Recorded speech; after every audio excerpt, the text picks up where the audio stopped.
Hi guys. I hope you can hear me. How are you today? How's everything? Just want to see who's here. Who's here today? I think we've got our Saturday crew. Let's see. Let me see. We've got Lance Chafin. Thank you for being here, Lance Chafin. It says, Hiya, RNG. Hope you're well, my dear, and sweet my and sweet friend. Much love. Thank you so much. I really appreciate you being here. and all of the very sweet words that you have to say. You also have an announcement that you will be on Tug's channel. That is the Unapologetic Geeks channel, with Thrash at 12 p.m. And I believe that is tomorrow, on Sunday, uh, the 12th. If I've got that wrong, please let me know. But I believe that is Sunday the 12th of March 2023.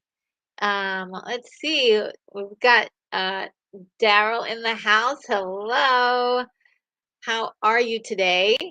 And we've got Keith E in the house. Hi, Keith E. Says, hello, everybody. Just stopping by to hit the thumbs up button, and then I'm out of here. Have a good night. Well, thank you so much for your support. I appreciate it so much. Definitely. Yeah, thank you again, thank you. Thank you. That really means a lot to me. Yeah, I mean, look, I, we all have such a crazy schedule, right? And so it's nice when people support, and I always appreciate that. Um, and let's see, what else do we have here? Oh, Keith he says more stuff. He says, "Oh, he's talking to Lance and saying, looking forward to seeing you on the chat. I'll probably be late on church lunch. I'm sure you'll do good tomorrow." Yes, I can't wait to see it. Um, I'm not sure if I'll be able to stay the whole time, but I am gonna give it my 100% effort. I think I may have something scheduled, but it may be a few hours later. So it's looking good. It's looking good for being able to catch your stream. Let's see. Oh, and Keith E also reports that Thrash has a new nephew. And yes, I wanted to say congratulations, Thrash Pondo Pons, on an addition to your family, your second nephew, Warren. And I really had a great chuckle when you mentioned his nickname, which was Peace. And the whole thing with War and Peace, I loved it so much. So if you get a chance to see this, much love from me and much congratulations. Let's see. Yes, more congratulations, love for Thrash. Um, and Lance is saying that he's got his Sprite and his two ding dongs ready to go. Okay. Yes. Okay. Daryl is saying only two ding dongs. Yeah. Well, the thing is, yeah. Lance is saying the same thing I'm thinking. The movie is really short. It's a short movie. Um, and it is definitely one of my favorite movies. It's not the favorite movie, but it's definitely on the list of like, yeah, this is pretty cool. Lance says, time for that cool intro. Thank you so much. I love that intro as well. Um, and Adam is here and he says that I'm in a Sinbad state of mind tonight. Saturday nights are more fun lately. Oh, you are so kind. Actually, I'm gonna change my glasses so I can for some reason I need to go up one strength on my glasses.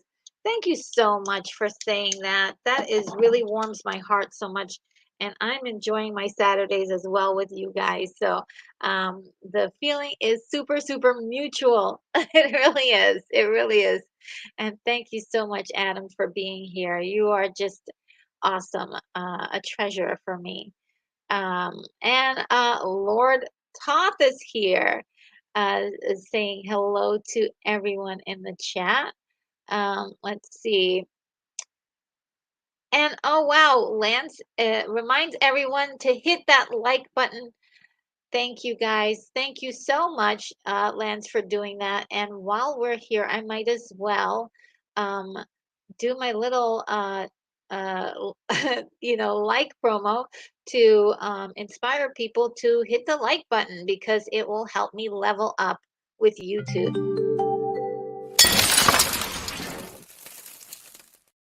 Yes, just smash that like button or tickle it if that meets your fancy.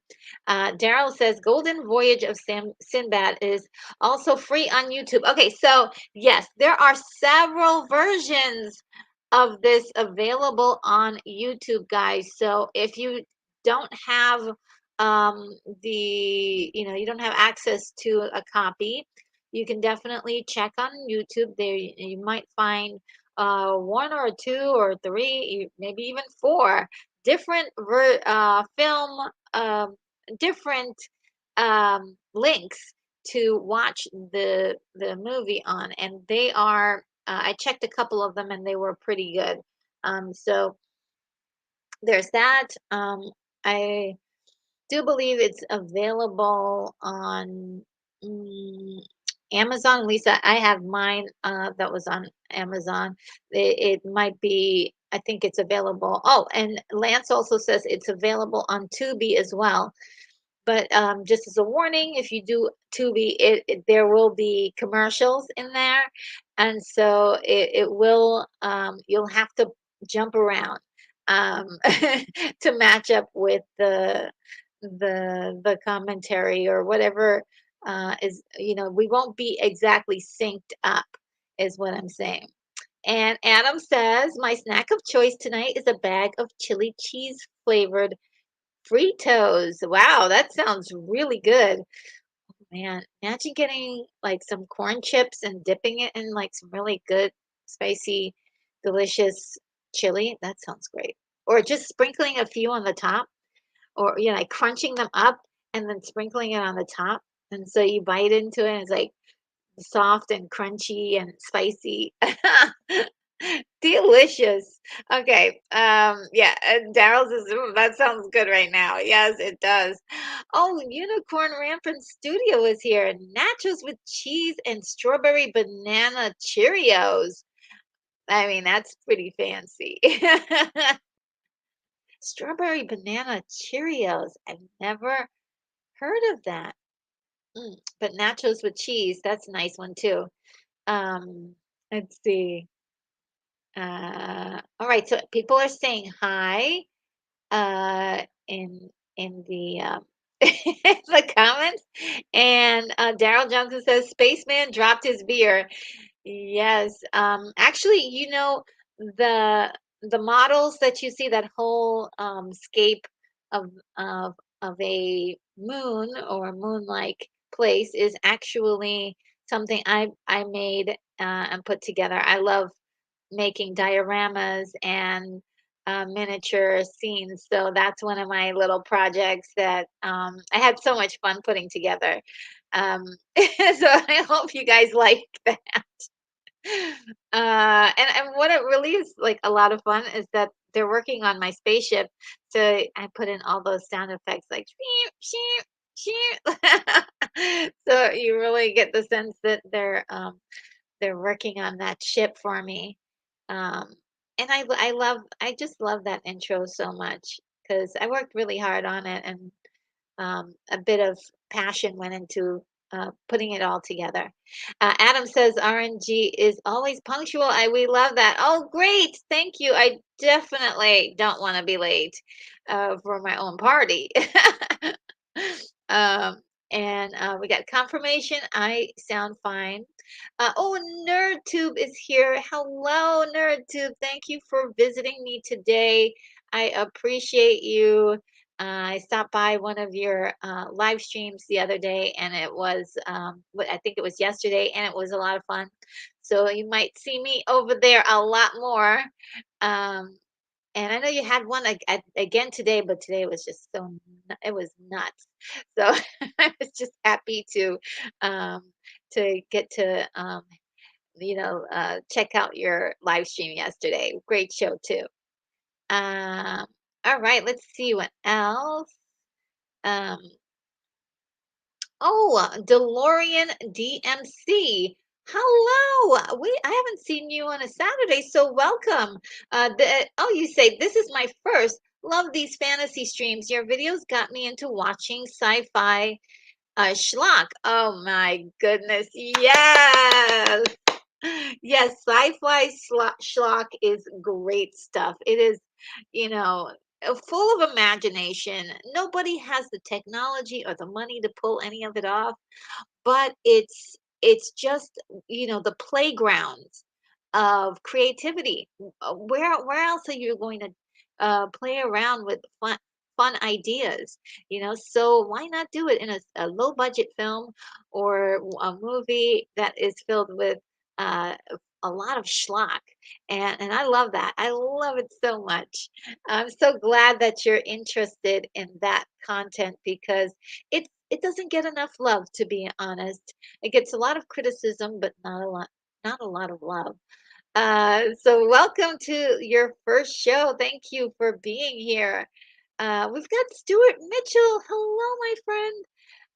Yes, we think alike. Retro Nerd Girl. Hello, my friend. So good to see you here today.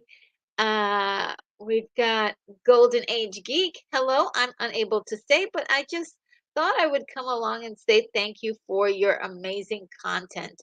I have thoroughly enjoyed watching. Well, thank you so much for being on the other end of things, watching my content, because that really means a lot to me. It makes me feel like I'm doing something valuable. So thank you. Thank you for being here. I appreciate you.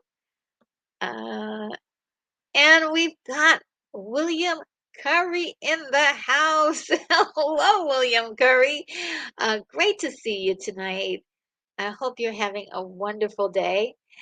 Sean Innes is here. Hello, RNG, and the visual viewing and the usual viewing suspects. Tongue tied today.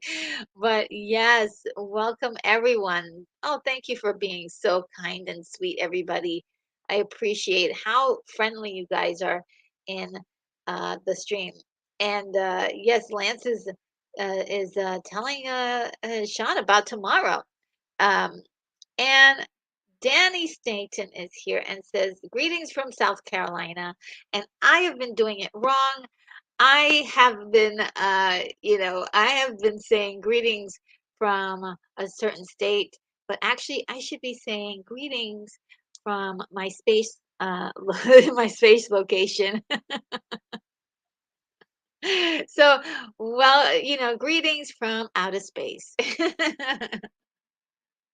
I was thinking about putting a little window right behind me. Yeah, right behind me on that wall. Which way? Which way is it? Right back there. I was thinking about putting a little window to the space center, maybe out into the stars, so we can stargaze together. Um, And Danny says that he seen it when he was a kid. And yeah, me too. I saw this when I was a child, and it is one of those movies that really captured my imagination. My jaw was on the floor. I couldn't believe what I was seeing. It was just great. And this is the time to be exposed to something like this. When you're older, you're like, no, the special effects is not working for me. The acting is off, the this and that. When you're a kid, there's certain concepts that you can understand differently as a child. Your mind is open to suggestion, and this is a great suggestion of creativity and just simple, um, good stuff. The simple, good stuff, the simple, good storytelling that was done in this film. So, yeah, that was the time to see a movie like this is when you're a kid. But if you are a kid at heart, you will always love this. You will always love this if you're a kid at heart. And Stuart says this is the one with Carolyn Monroe. Yes, yes. She doesn't have a whole lot to do in the film, but she was incredible. I think a lot of people saw her for the first time in this movie, and they'll you just never forget Carolyn Monroe. Just never forget her because she is such a beauty, and yeah, and everything she does, she's just. I just I thought I would wanted really wanted her to do more movies, but you know, things are the way they are. Prince Everlove is here. Prince Everlove, I got your email. Thank you for sending me such a nice email. And he's like, Golden Voyage. Yes. Let's see. Who else is here? Uh, and Tom Baker, says William Curry. Tom Baker is in this. Yes. There's quite a few uh, really incredible people in this. Um, and oh wait, Gary Carpenter is here. Hey, here there, everyone. I'm back. Hello. Thanks for coming back to us. Yes. Okay. Um, and Princess, Merry Christmas 10 months in advance. Oh, I wonder what that's all about. And let's see. Let's keep going and let's see. What? Is it your birthday? Daryl Johnson says, Gary, happy birthday. And so I guess it's your birthday? Is that the truth? Wow, well, if so, happy birthday. Happy birthday, Gary. That is pretty cool. Um, and Gary says, what's at on Sunday at 12? Well, Lance is going to be on a show with the Unapologetic Geek on his channel at 12 p.m. along with Thrash Pondo Pons. And so we're looking forward to that and seeing what they have to discuss. That will be a lot of fun for me in particular. Um, and Sean says, I have the DVD, but currently without a player, so I'm watching it on Tubi. Okay. And if you do want to watch it I'm not sure if there's going to be commercials on YouTube. If you have premium, if you have premium, there won't be any commercials. And Laura Todd says, Voyage of Sinbad. Let's do it. Yes, we are. We're gonna do it. Let's see. Honeycombs for me. Oh, okay. Lance is eating honeycombs as his treat. And Prince Everlove says, I ordered the Retro Nerd Girl sticker. Yay. Oh, thank you so much. Oh, guys, I don't know if you know this, but I have merch, and the link to that is in the description. And it is definitely a big highlight for me to have merch after almost 7 years. I'm going to be having my 7-year anniversary on June 16th this year. And my goodness, I am like freaked out that I have merch and yeah, Prince Everlove is has ordered the sticker. And so you have to let me know how that sticker turns out. Because I know that the company I used is a very good quality company, but I don't know, um, what it's gonna do. They don't send me samples or anything like that. So I have to kind of like buy each one myself, and I'm just holding on to my purse a little tight this month because things are pretty things are pretty tight. I just also got a PO box. Everybody's been asking me for a PO box, and that is also too in the description. So lots of things happening on the channel. Thank you so much, Prince Everlove. You are awesome. I want to do this for you. Here is a little thank you for getting the sticker. It's so awesome.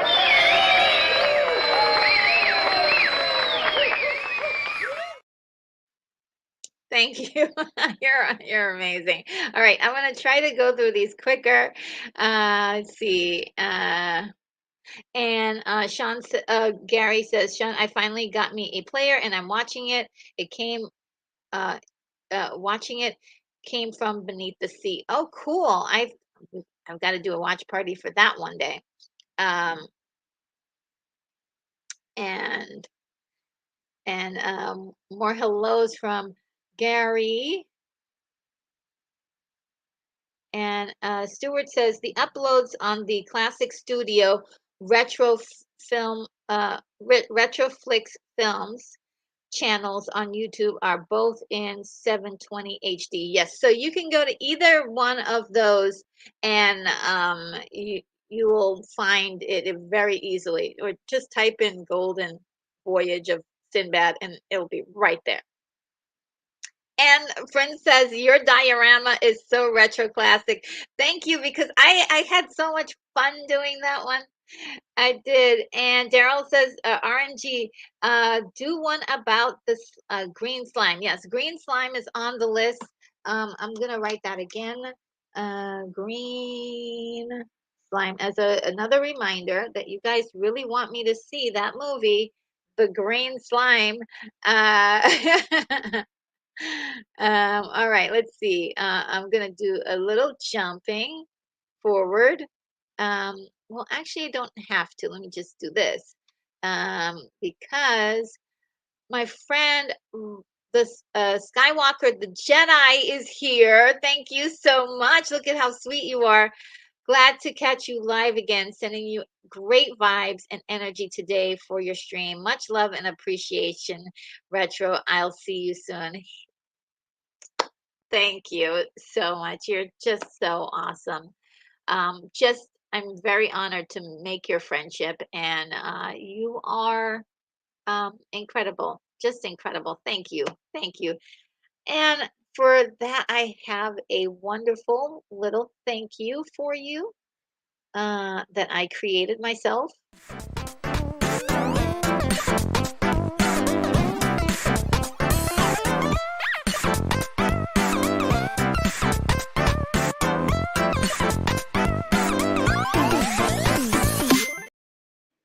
That is so cute. I love that. I love that so much. All right.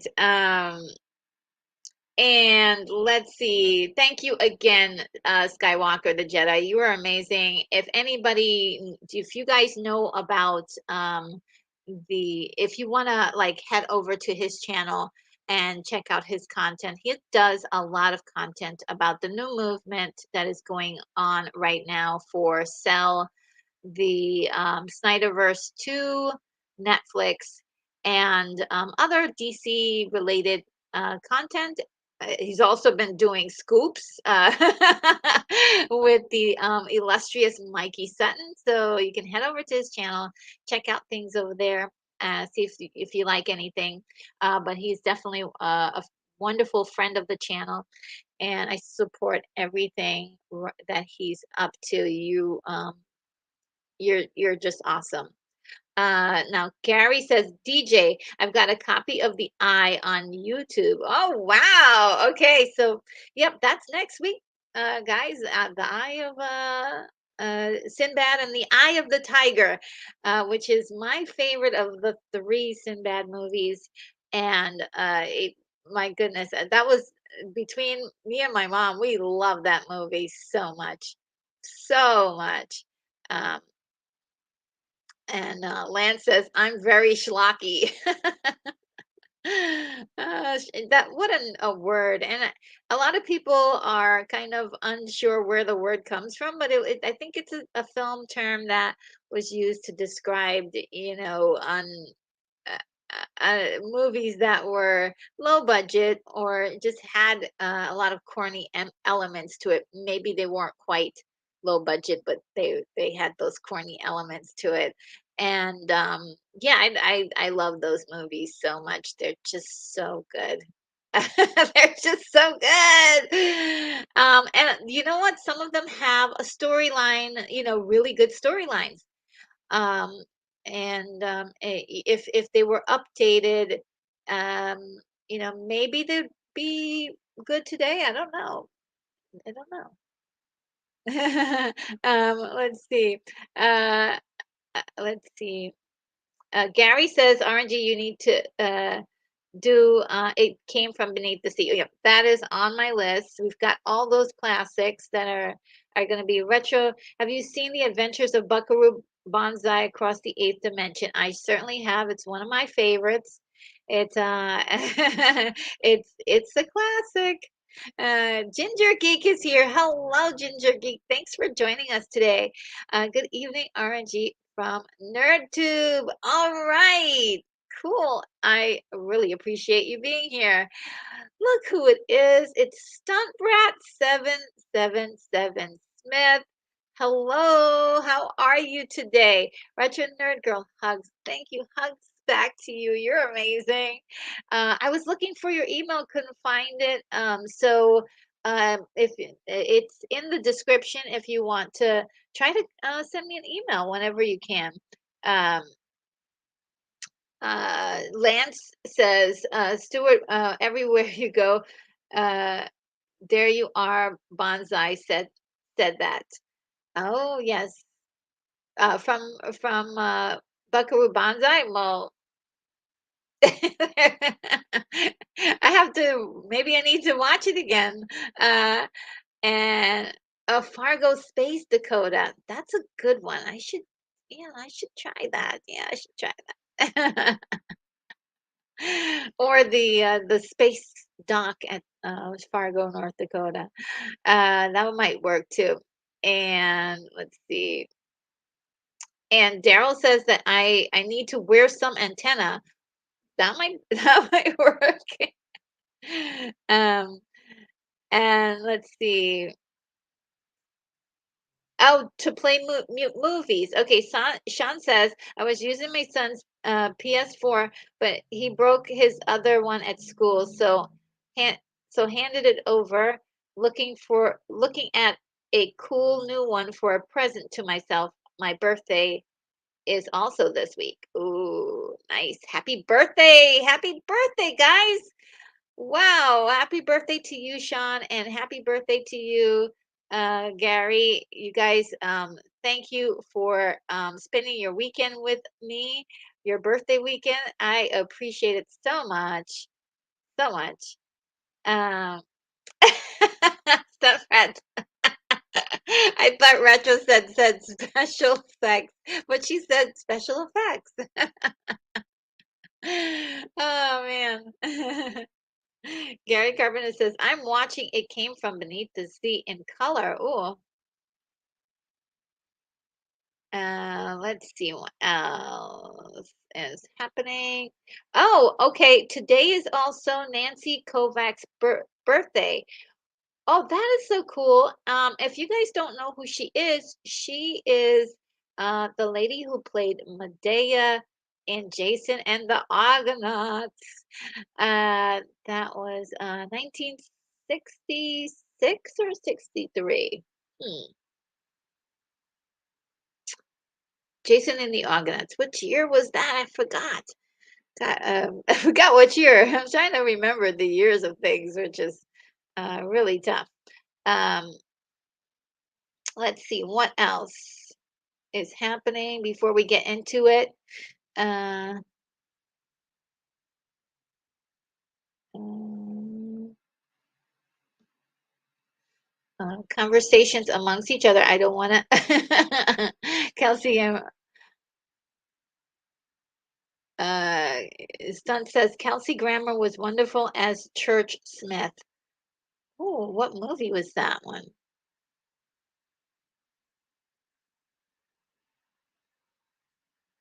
Um, Oh, and Prince Everlove says June 16th is also his birthday, as well as the channel's birthday. So wow, that's gonna be so awesome. Let's do a big party. Let's party it up that day.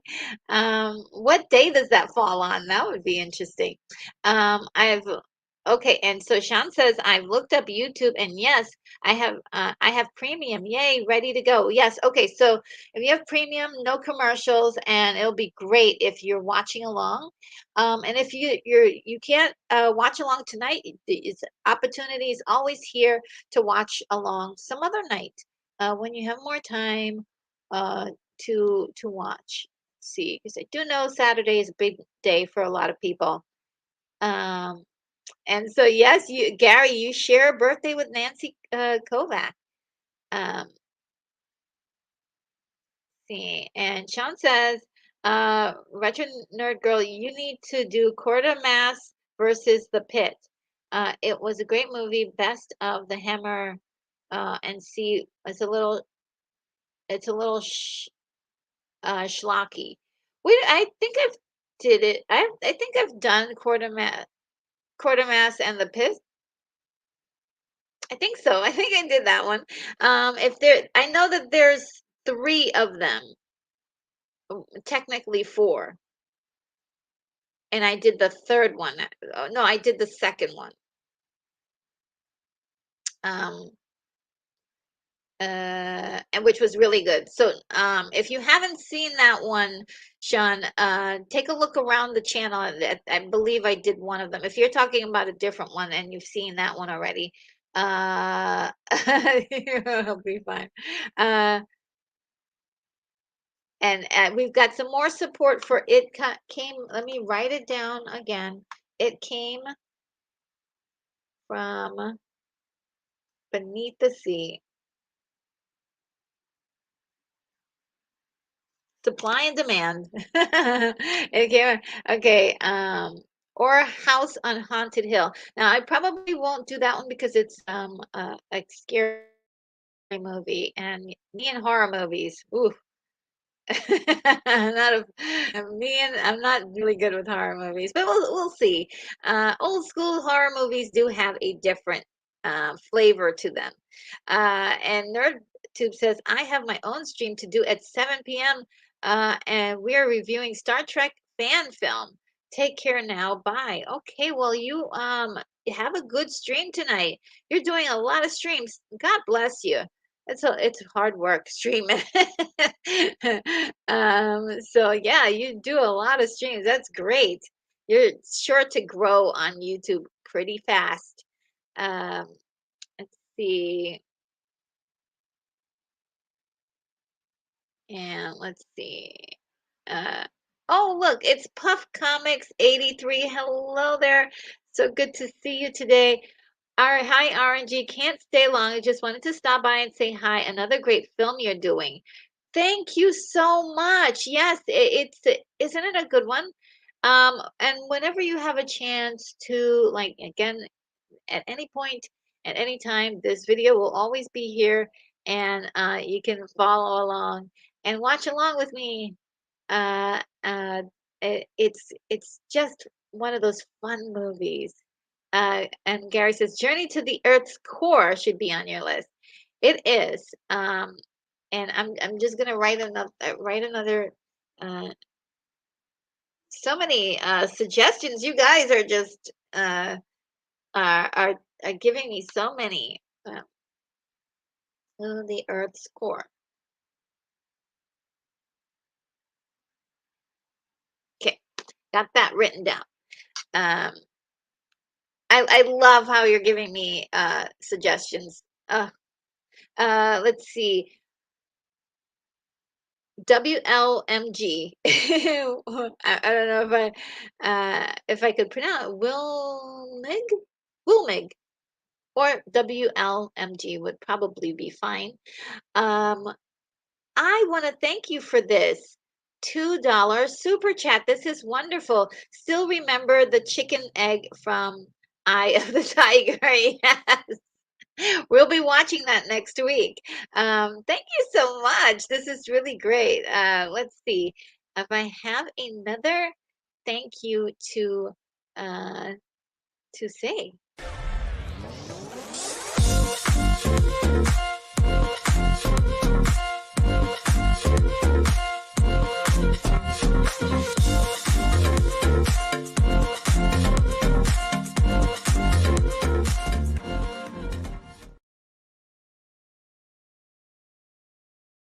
Oh, those things really put me in such a good mood. It just makes me feel like dancing. Um, and oh, more birthday love. Lance says a happy early birthday, Sean. Hope you get it, Sean. And some birthday cakes. Wow, that's so awesome. Daryl, 62 or 63 is when that came out. Jason was 63. Yes. Oh, your birth year. Well, wow. Yeah, 63. see if I can lock it in there. Jason and the Argonauts, 1963.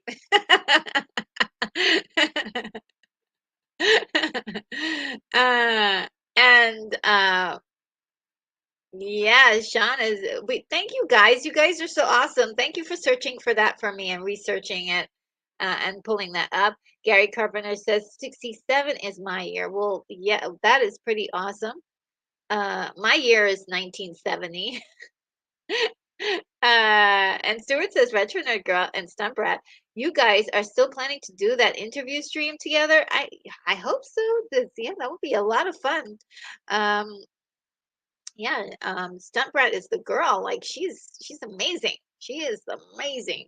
Uh, and so yeah. Sean says, Jason, but also in good time. We, you don't no rush. We'll get there. We'll get there. I don't want to, um, we'll let you know when things are ready.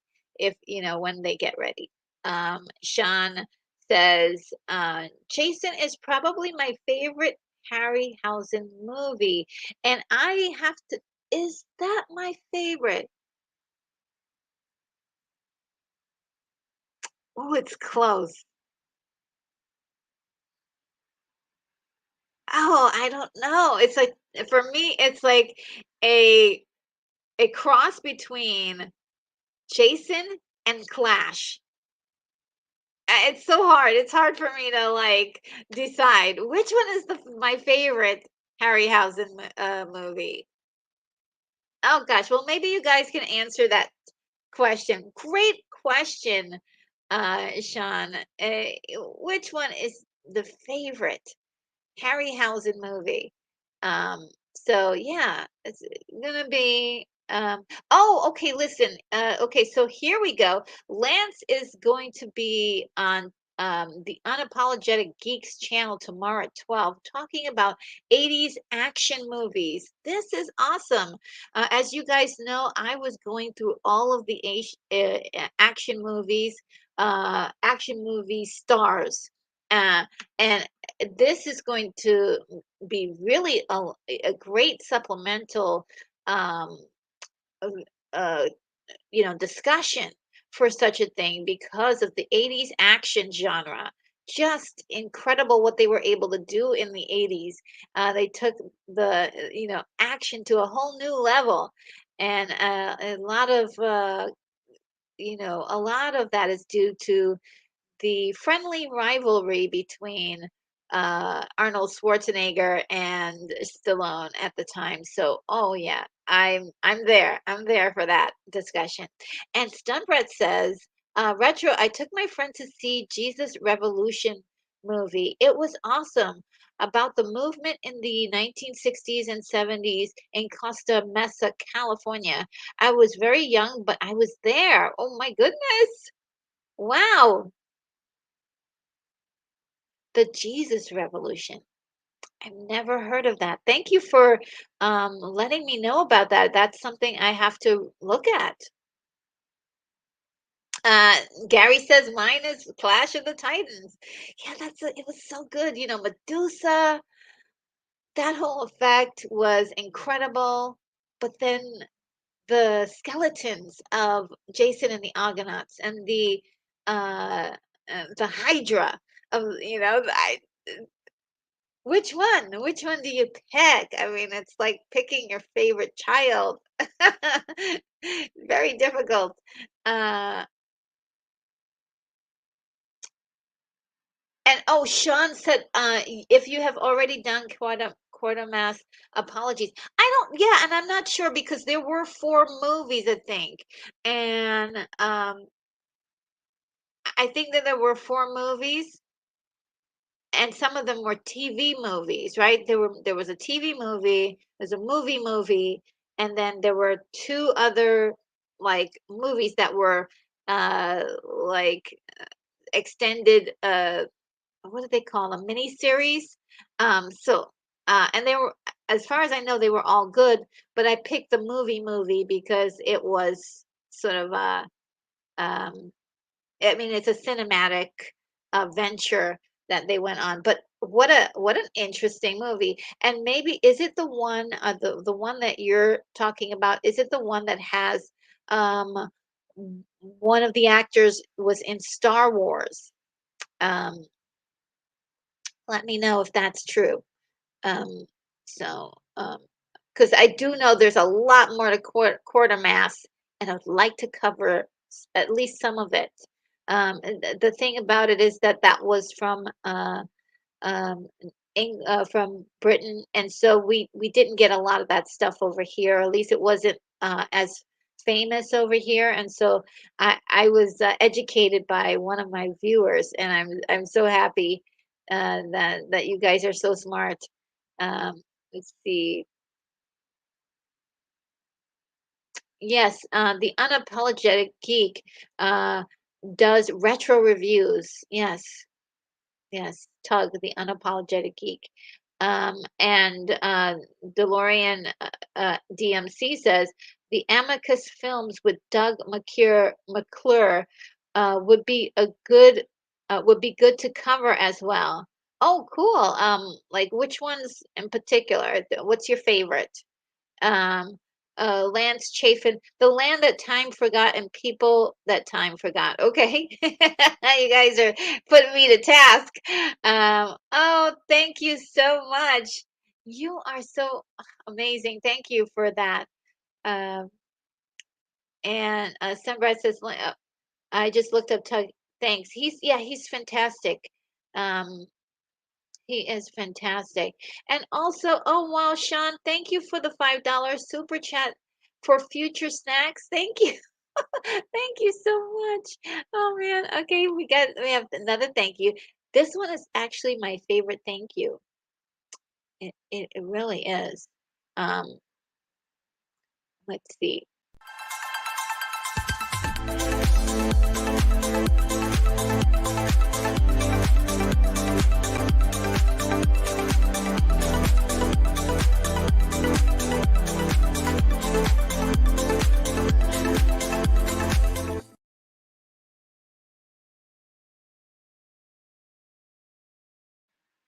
All right, guys, I'm going to get started. It's already been 45 minutes and plus, and so I'm going to get started, okay?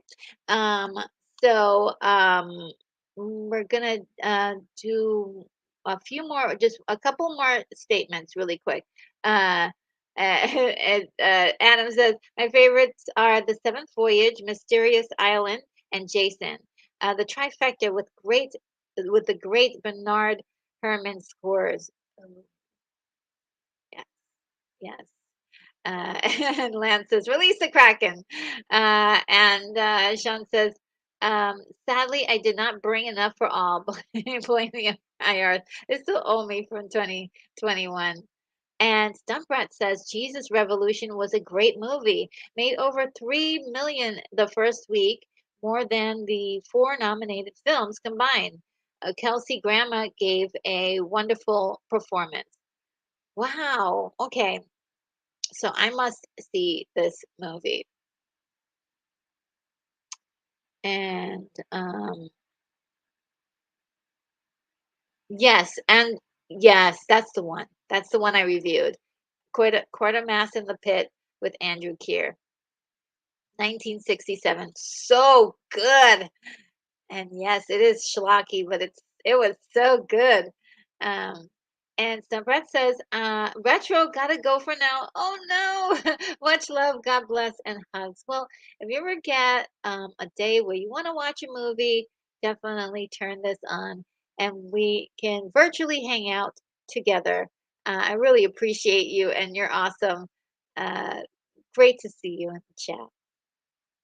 And Lance Chapin says, we have to do a stream soon or it will be a great show.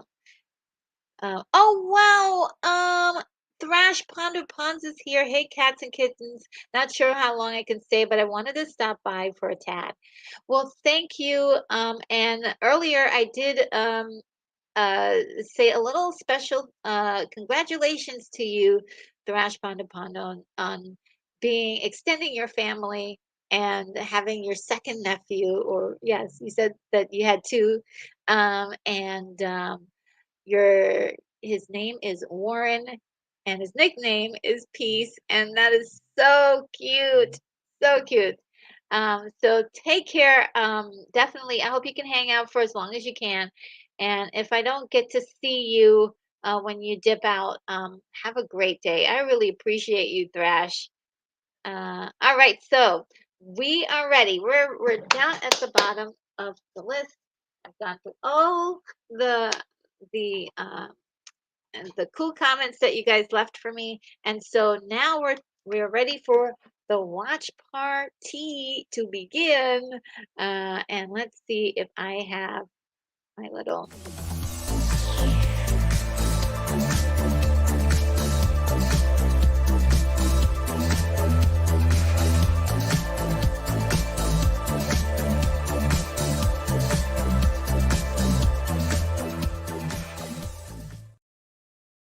Okay, guys. So the way it works is that I have my copy and you have your copy, and we will watch our copies together. And so it shall begin. So I'm going to put on my headphones um, and uh, plug her in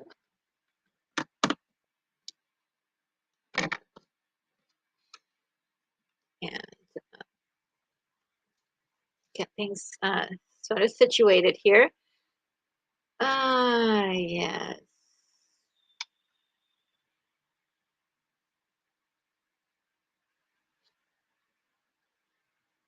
Oh, I usually have this preloaded, and I don't know, I guess maybe I timed out. So give me a second to set this up.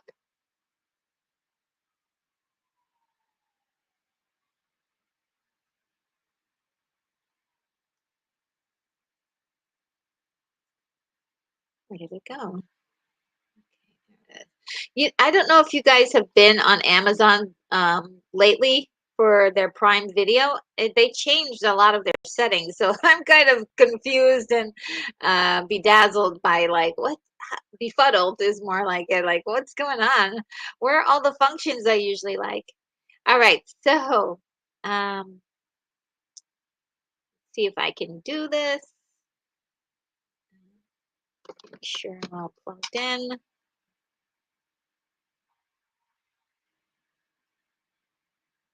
Let's get 0. Let's get the timer.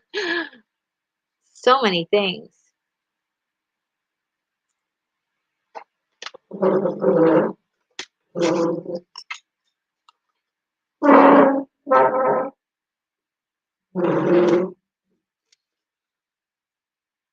All right, and just to let you guys know that while I'm watching the movie, I will not be able to see what you're writing in the chat. So I won't be able to see everything. But I do have an auxiliary computer over here where I can, every once in a while, when things are not so vital for me to watch every single moment, I'll take a look and see what's happening over here in the chat. Um, I do see something though. Let me just look at this one comment that I think is uh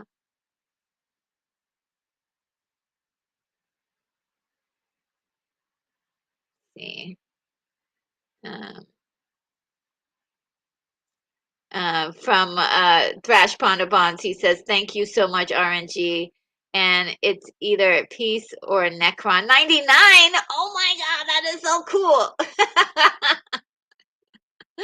That is so cool. Yeah, Necron 99. If you guys are not aware of it, it is a character in a movie called The Wizards, or maybe it's just called Wizards, which is a Ralph Bakshi film that was done in the 70s. I believe it was 1977 or 1976. And it's an animated uh, movie, and it's awesome. That character is awesome. And yes, wow, you just triggered some memories in my mind there, but great, great, great name. Um, And yeah, we're getting more suggestions. Earth versus the flying saucers, and you know that is on my list. Okay, let's just be right up there and like be honest with that. That is right up there. Um, and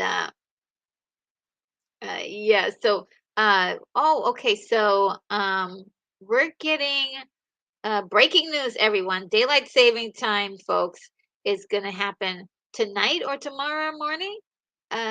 So yeah, check your watches tomorrow to make sure that you are, are are not going to be late for anything. And okay, so pertinent to the film, Adam says this film features a score by Mil- Miklos Rosa. Raza. Miklos Raza, who also scored the classic Ben-Hur. Wow. Okay, that's incredible. That's incredible. All right. Thank you for that really, really juicy information, Adam. I really appreciate that. Um, I love, nerdy little nuggets of information that help me feel closer um, to the content, Um, okay, so I also want to make sure that the banner is down there, and I'm gonna get that like this and see if we can. All right.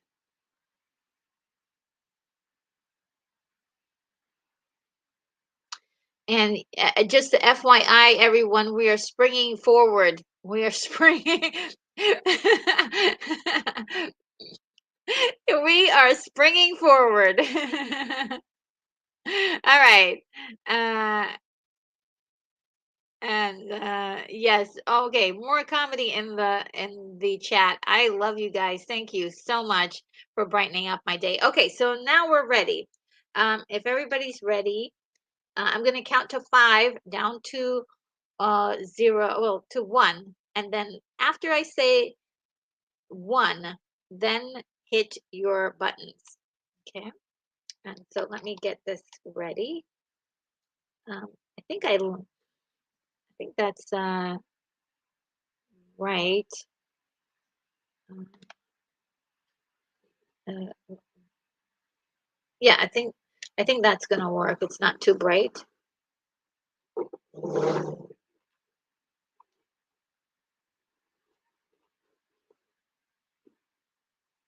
Okay.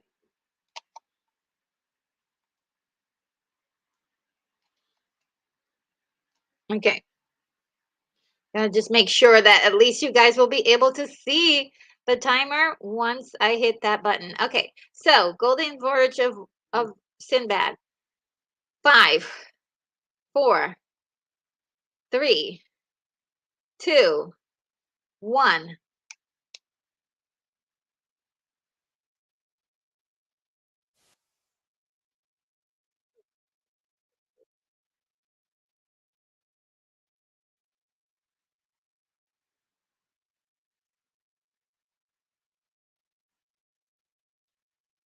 Oh my God. The timer is too fast. Okay. I think I've got it. About as close as I could get it. All right.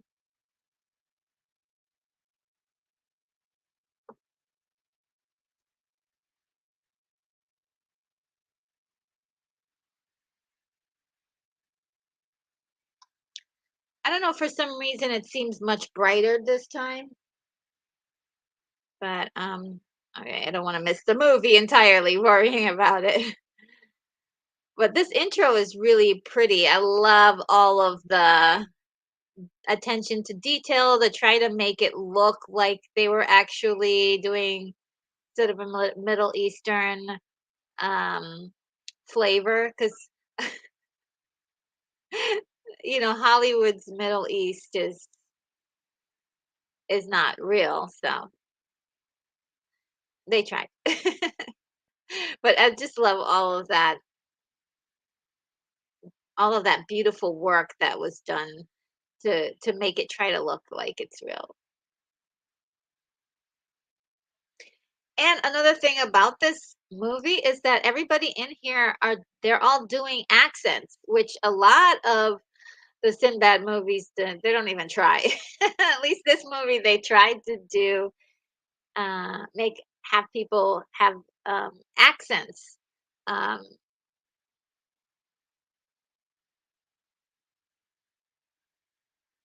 ooh, okay, so yeah, this is the important part. There's a creature flying in the sky.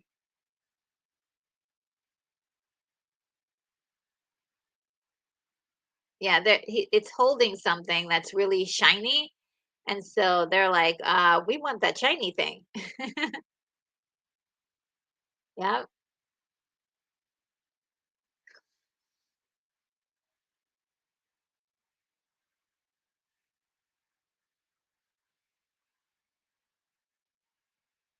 Yeah, Omar is really the cause of this whole thing. I like you fool.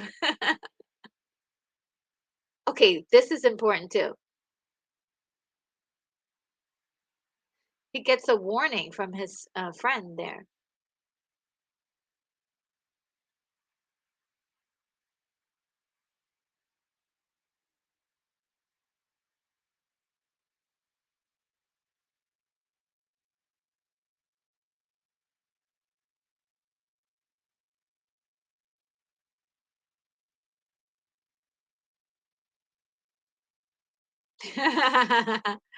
Now, would you give that up if you saw a vision like that after what, holding this piece of gold thing? I don't know very many people who would.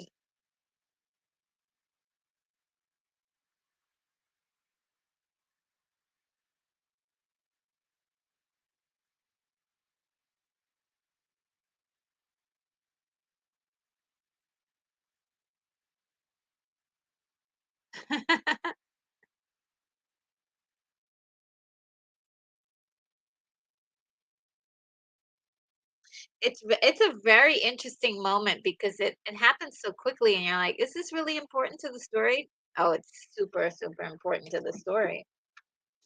I mean, it starts you off right away. You're in. You're in the story.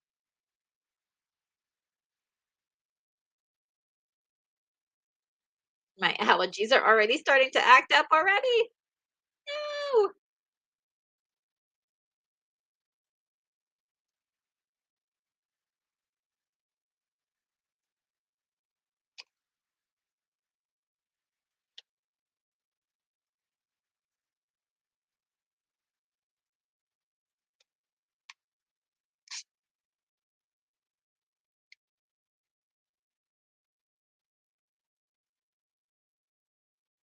I have to say I've had worse dreams. I mean, you can't really call this a nightmare. It's just kind of like in a weird dream, right?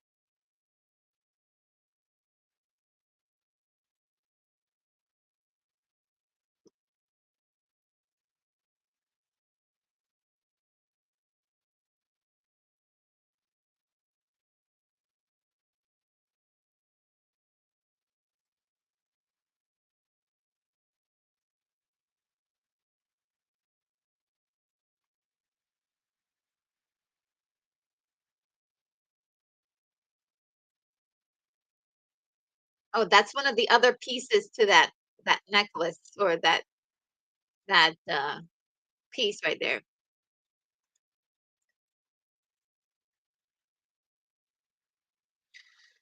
You brought bad luck to the ship. His friend was right. He's like, "Throw it overboard. That looks spooky."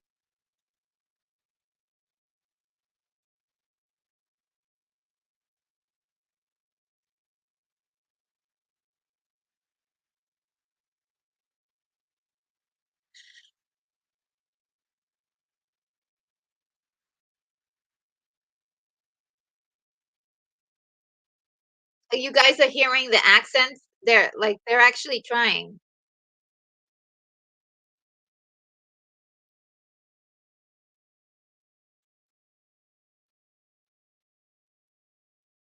And I appreciate that.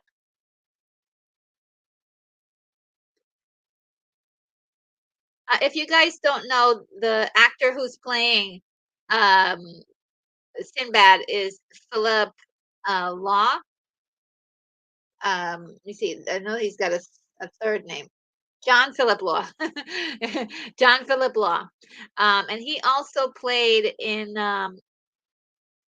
Barbarella as Pygar, the angel. And that was actually my first time seeing him on screen. When I saw him in this movie, I was like, "Is that Pygar?"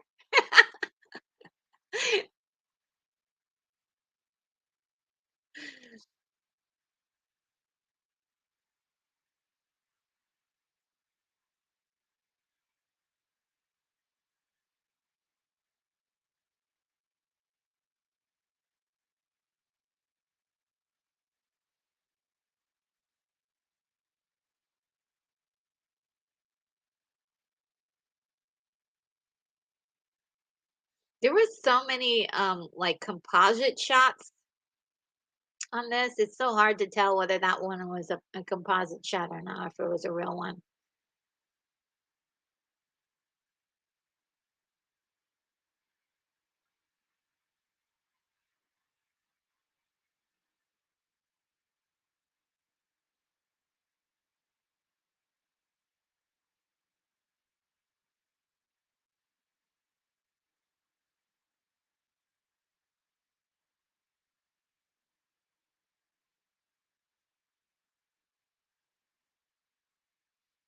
Ah, so they're trying to weave this into like this really cool lore, like,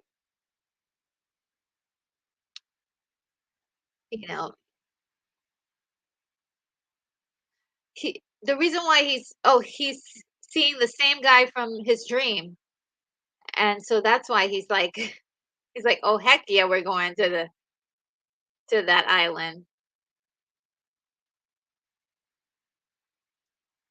I love the story so much. The story is actually really good. It if any movie though, if they decided they wanted to like remake something, this might be you know, maybe they call it something else, Sinbad, but use some of the elements from this. Um and you know, the last movie Sinbad was a prince.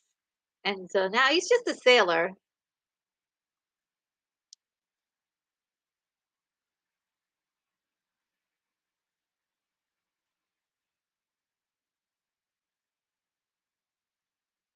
Oh boy.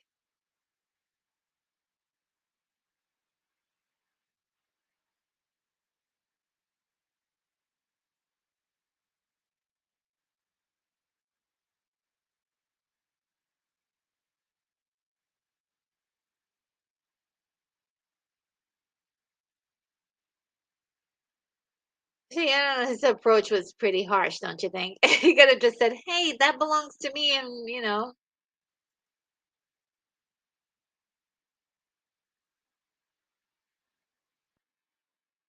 could have used a little tact and grace with that. And he was just like, "I'm gonna cut your throat if you don't give that back to me."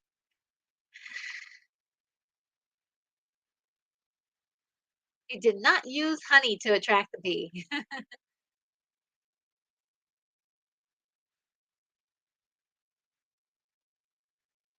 Oh, this is so juicy. I love this part, to be honest.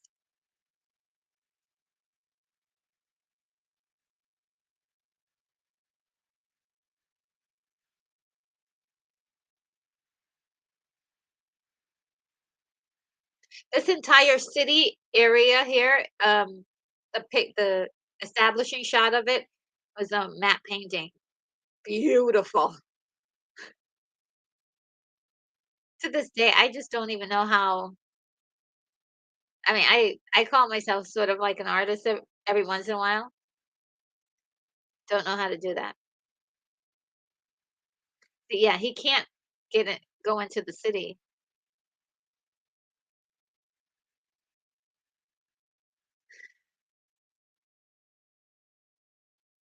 Did you see that? It almost got the horse.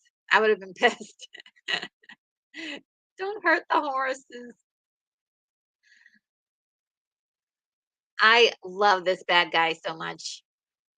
He is so cool.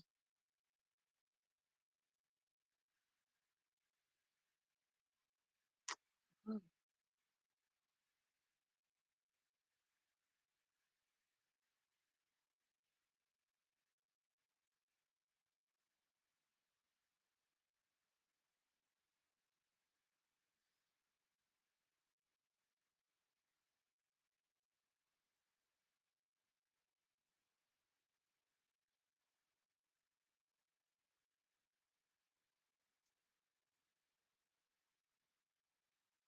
Yeah.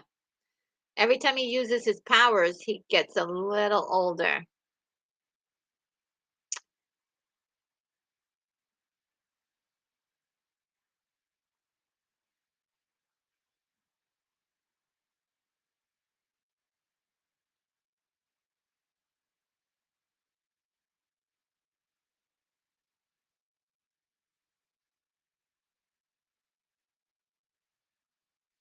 That little bit of dialogue there was definitely ADR'd.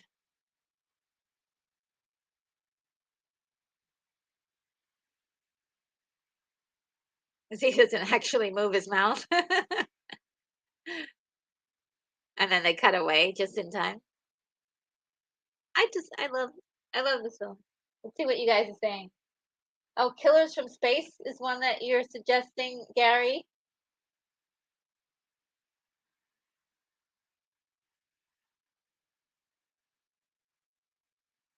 Tom Limery is here. Hey, Tom Limery.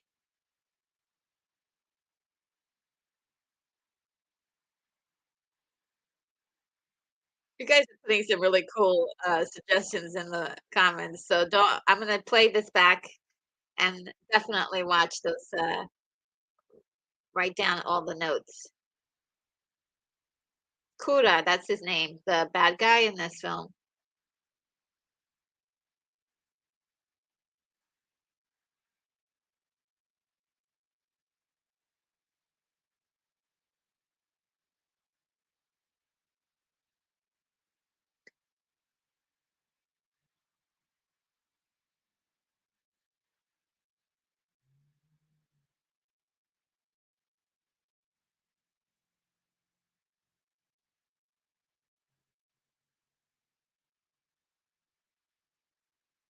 A mighty secret. Ooh.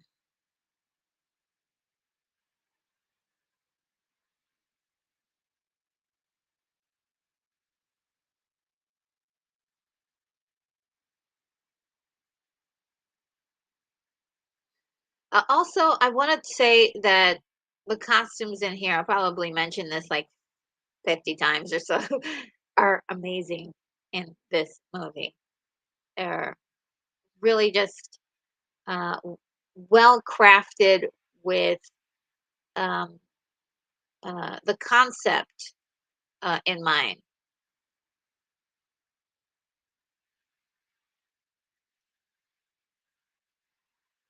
It almost feels, I wouldn't say totally, there's a fantasy element to it. Um,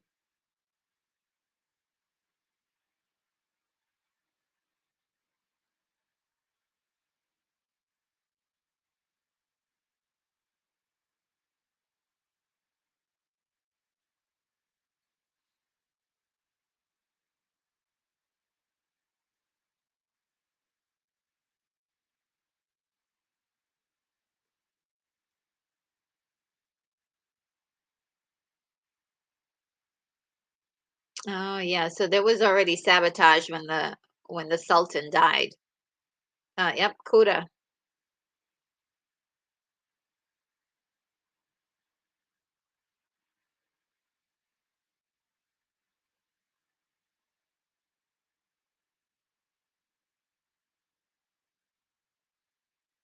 Oh, I knew that thing was gonna show up. I forgot he was I forgot he was here, but I knew he was gonna show up on the side. Isn't that cool that it comes together like a puzzle?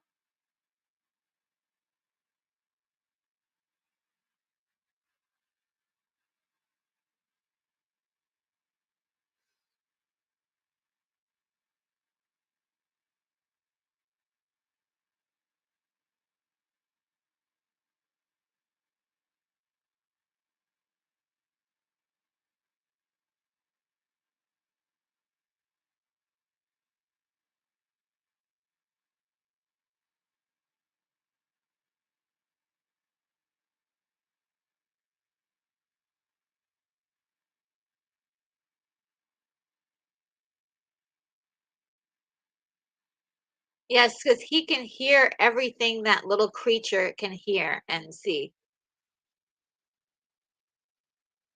Too late.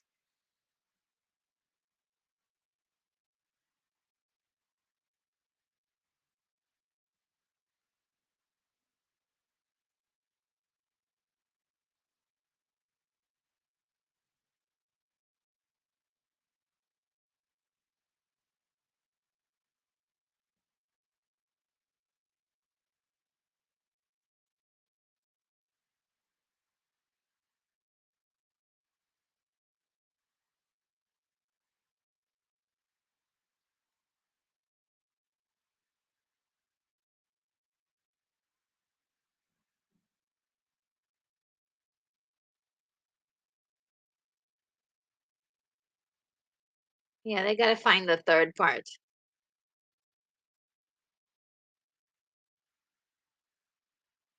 Was how to get the third. I love that acting.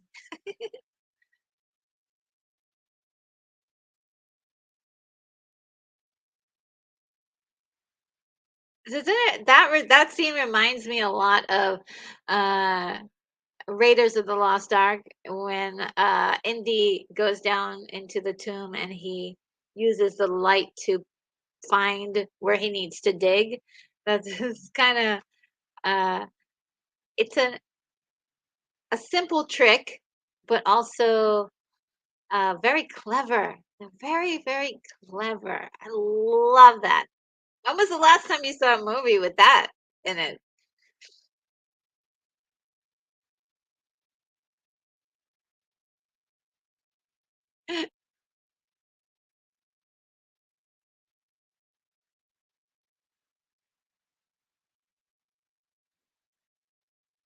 Aw. They were just having some fun.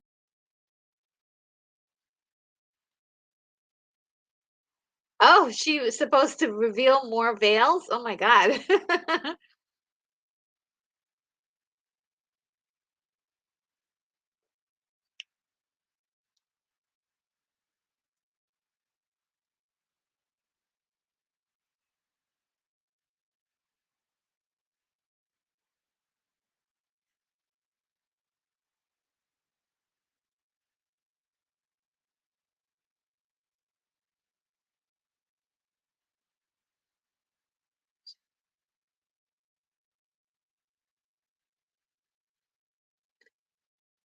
Ooh.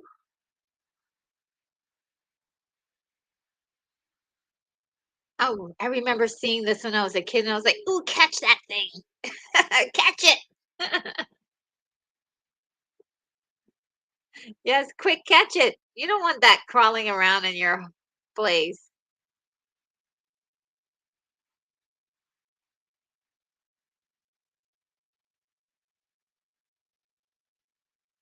Ugh. But it's making cute noises too, though. It's like, is it cute or is it disgusting?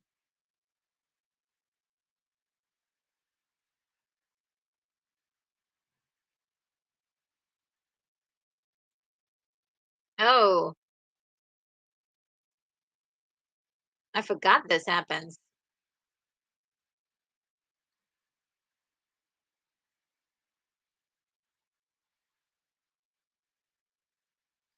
Homunculus, he calls it.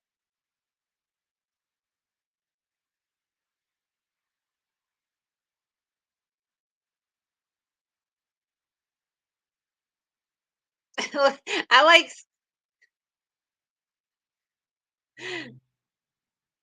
Sinbad is like fierce. He's like, it's a race then, a duel. So uh um ready for the adventure. And also this is nothing for him. He does it all the time. He is a man of adventure and the high seas. Love that character. Let's see what you guys are saying. Oh, Adam, yes, I was talking about the map room in the scene from Raiders of the Lost Ark. It's just, simple little thing using the light to find where the treasure is. Why did it have to be snakes? Daryl says. That's my sentiment exactly. I hate snakes, but yeah, I love that. I love that scene.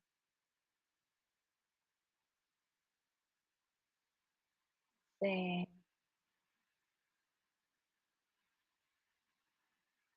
Oh, the dance of the seven veils was a notorious thing at the time. Ooh. Oh, so you have seven veils and you take one veil off and the next one. Very interesting, yeah.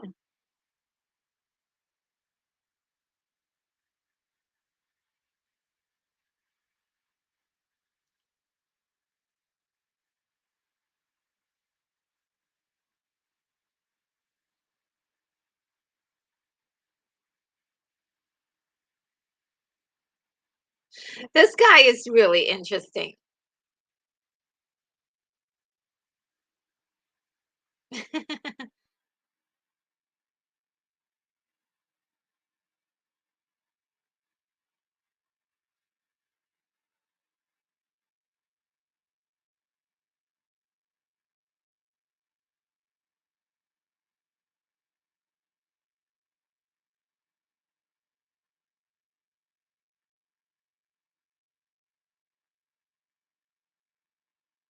He so wants to 200 gold coins to get rid of his son.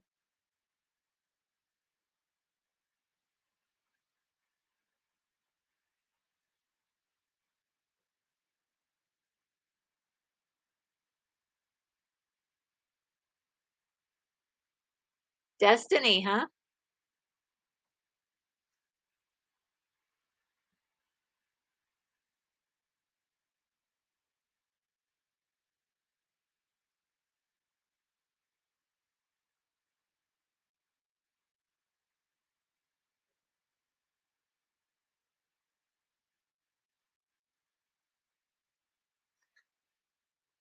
A worthless slave.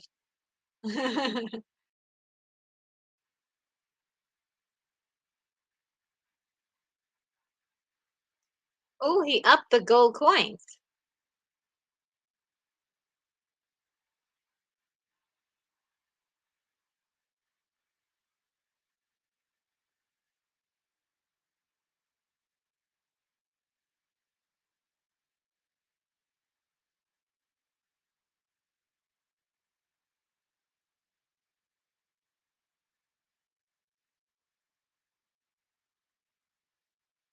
He prefers them fat.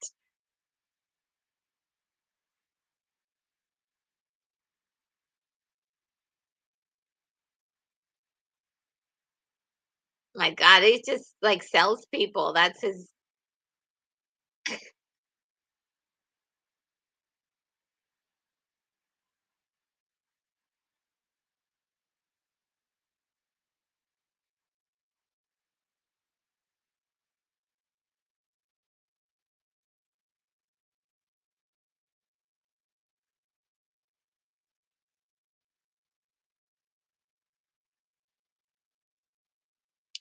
And the one thing I feel about this film is that they really did not have a backstory for the girl, which I thought was like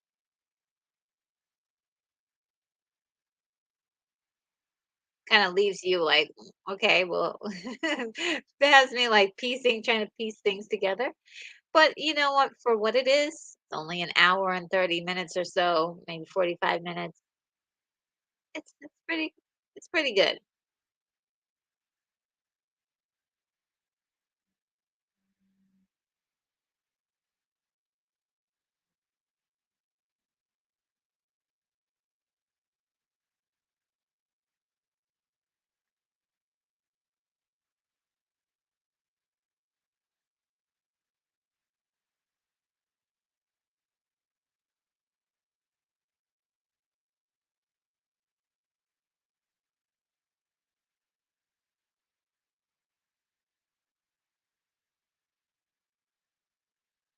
Isn't that cool? He says every voyage has its own flavor.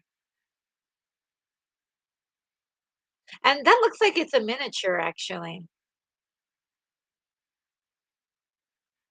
The water looks different, the water viscosity.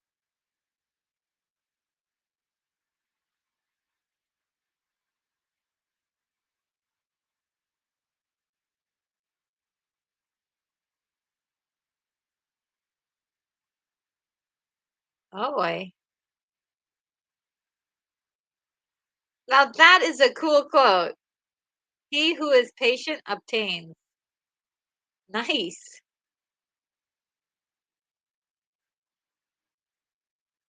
I really like Rashid.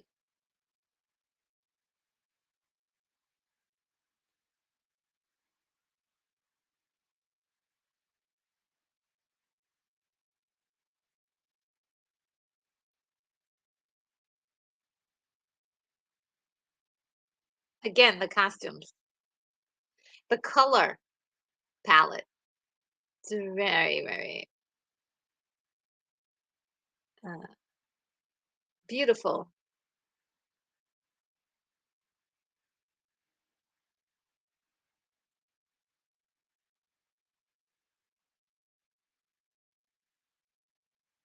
And there's Omar who started the whole thing.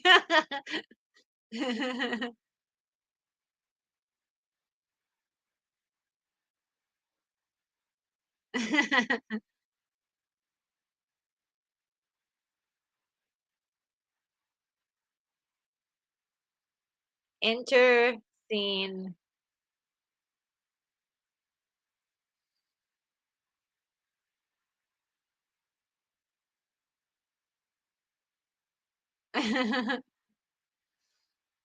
The son of a rich man who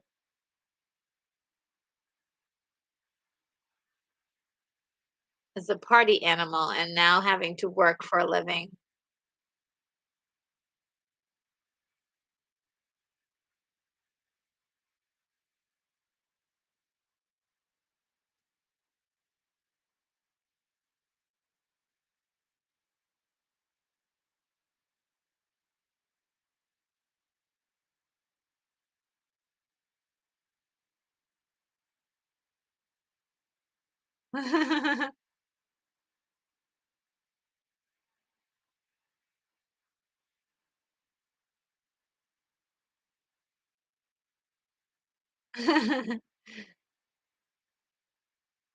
Huh,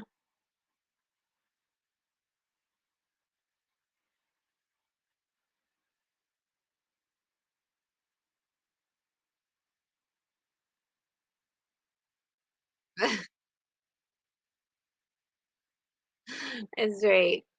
That's another special effects shot.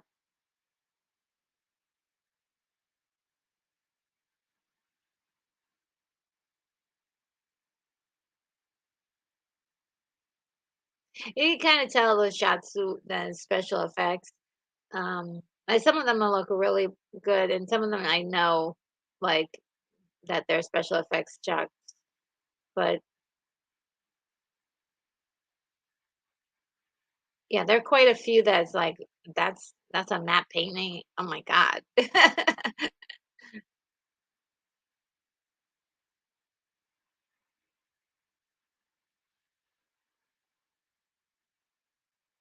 Ooh.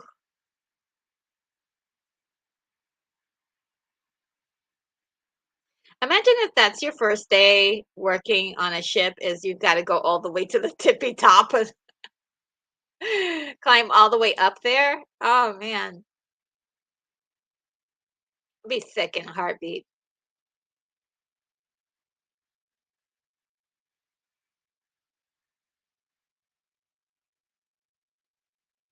Let's see what you guys have to say.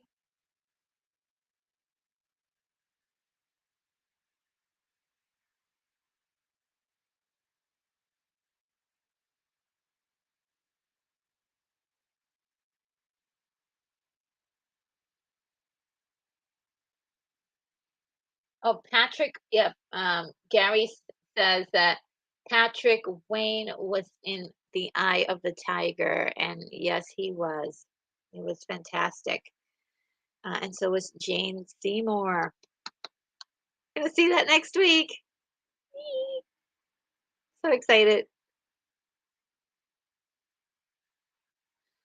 I thought this was cute. She was like, you know what? I'm gonna try to kill my way out of this. But she would have nowhere to go. So she didn't know what kind of guy Sinbad was.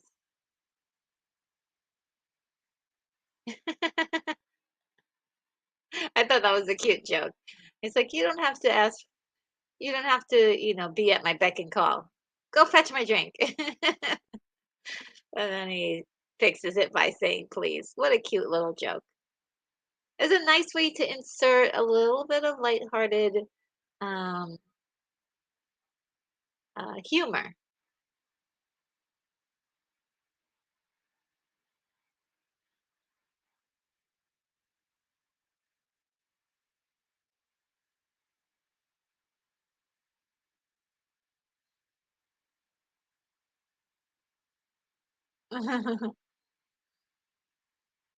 At least they're trying to show some electricity between those two.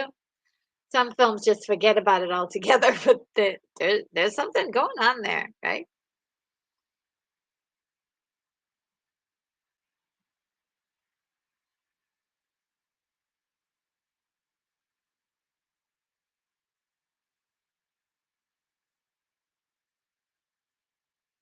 I think um, somebody criticized uh, Sinbad and said that he was so arrogant in this, but this is somebody who has been doing this for years and years, so there's confidence there. Um, he knows what he's doing.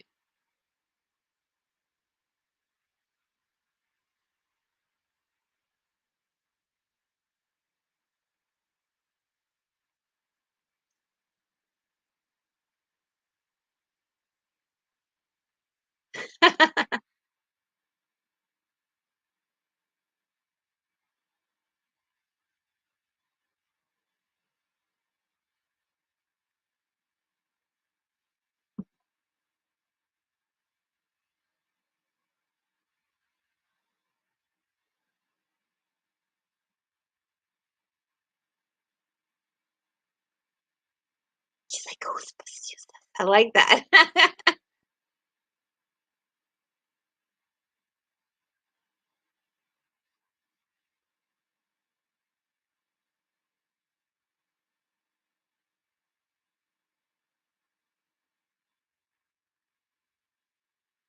I think she's like doing everything she can for that role. I mean, there isn't a lot for her, but she's like, she's doing her best. And I like that. I like that a lot. That's why she's so captivating in this. And it's like, they didn't really give her much of a lot to do, but again, she does her best. And there's an innocence she plays off the character too, that I think is endearing. I mean, you can understand why Sinbad would fall in love with her for several reasons, but definitely her personality is one of them.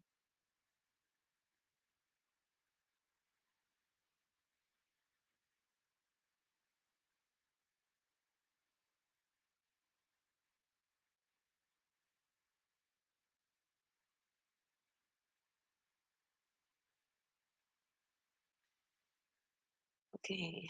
Well, here's, I mean,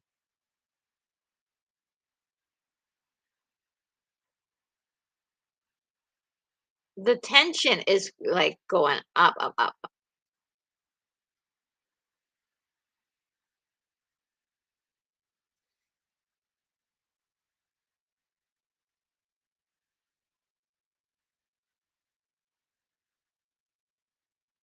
Because the bad guy's following Sinbad. So if Sinbad wants to take him through treacherous waters, he, he's at his whim.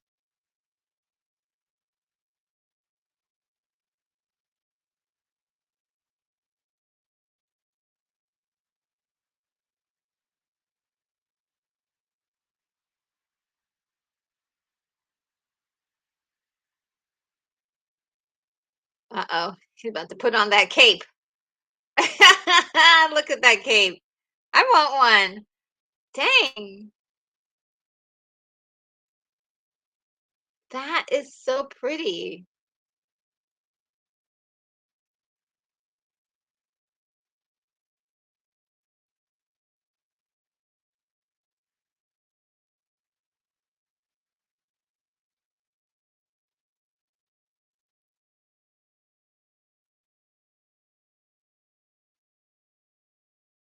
I think they looked at this and used that element of like just blacking out the eyes in Sinbad and the Eye of the Tiger. Such a good effect.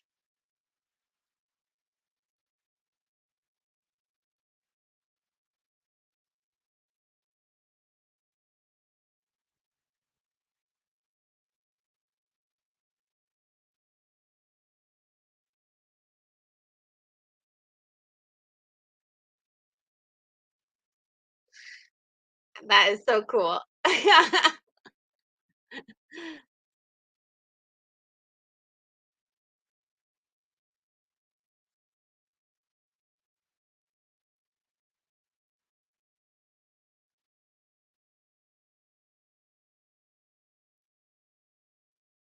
If somebody said, "Oh, it's alive, it's moving," I don't think I would be going towards anything. But and that's a claymation person that um or not claymation, but that's a model. But it looked really good.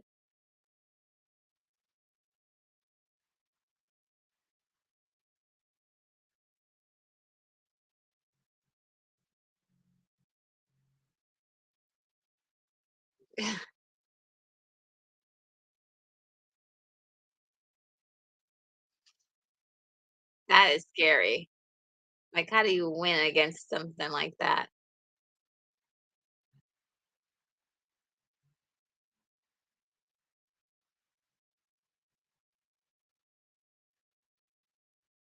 The only thing is it's made out of wood, but it's hard and, substantial, it's dense.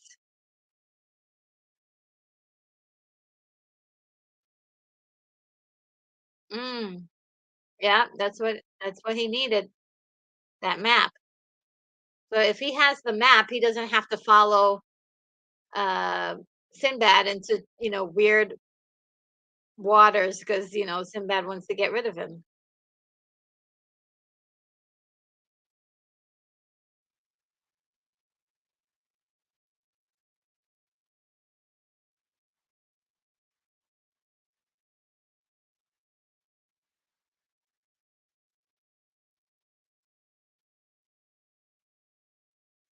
That was very clever.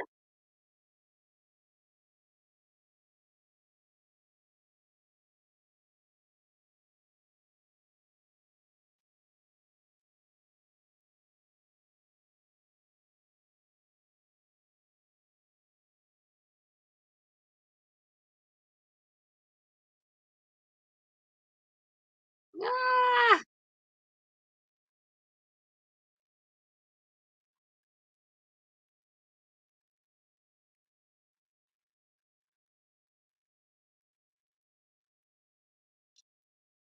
What do you guys have to say?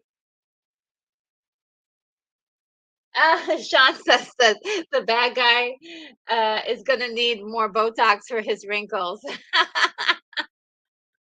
Yes, he's in bad shape. Hey, Black. Oh wow, wait. Darth Plato is here. Hey, how you doing?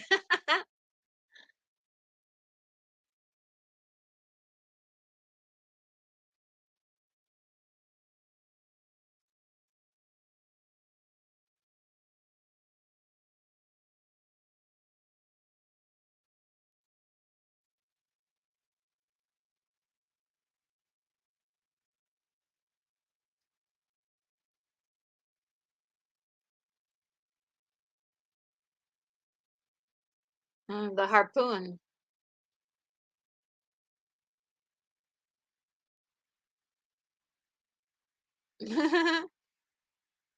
See, Sinbad's smart. He's been around the block quite a few times as a sailor, and this is not gonna, you know, this is a minor hiccup.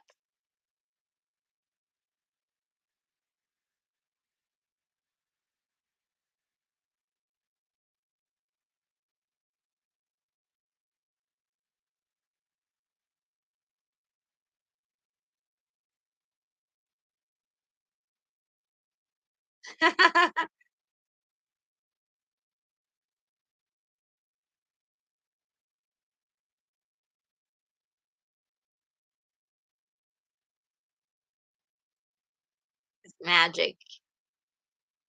It's draining him.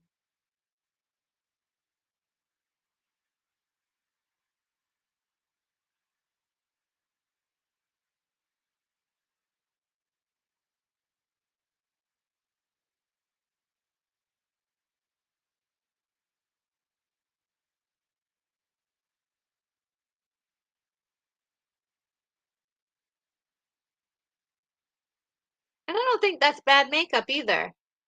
What do you think? You think it's not too bad?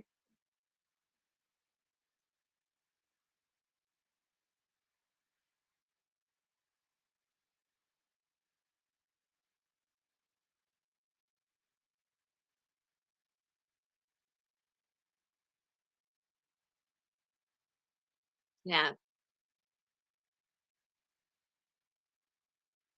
Mm. I like the fact that they even bothered to explain that. Like they were like, okay, let's explain it.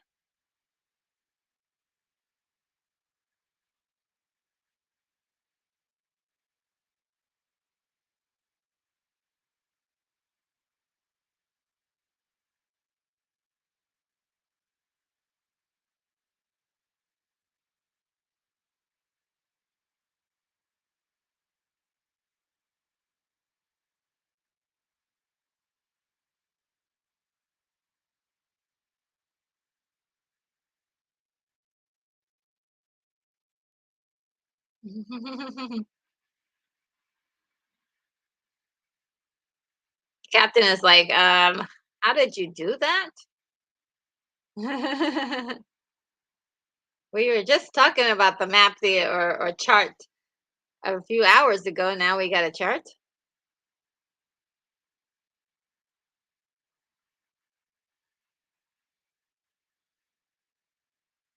Uh,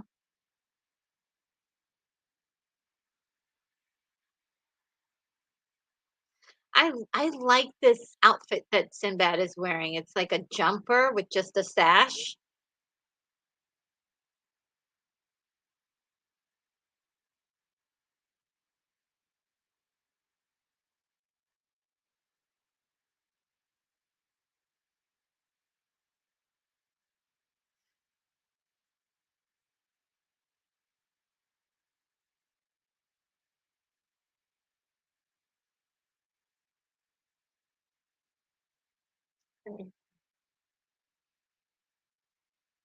Oh wow, guys, thank you.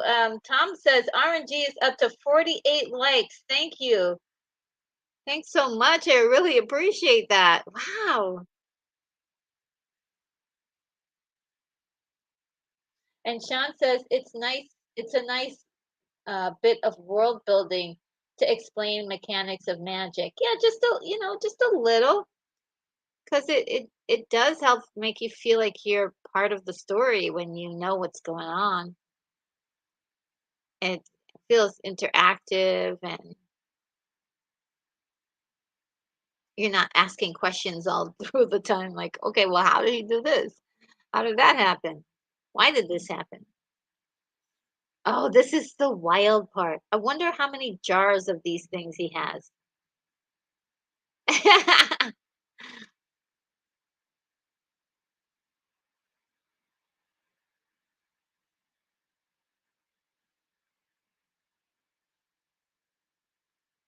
That makeup is pretty good though. Not bad.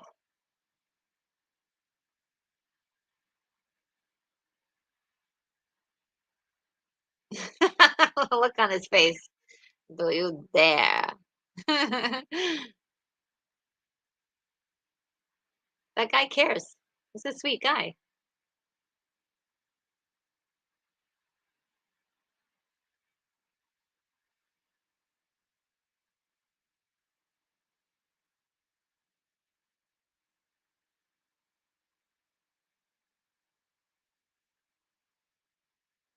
We are soon to triumph.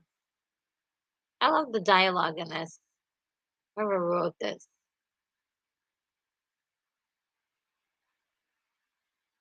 Now, for this character of Kurik,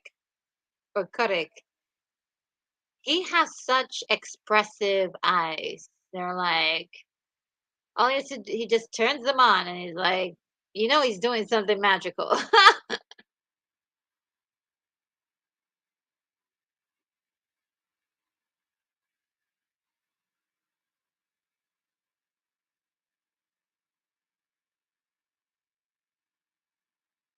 Mm. I would say it's cute. I don't know, it's kind of cute, but also scary.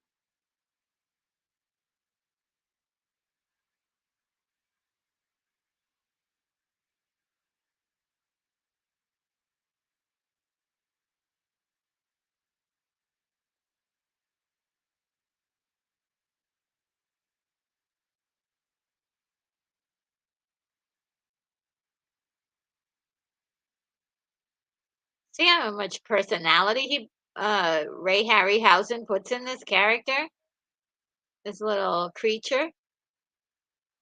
It's scared, it's like timid, it's fierce too. All those different emotions he managed to put in this character.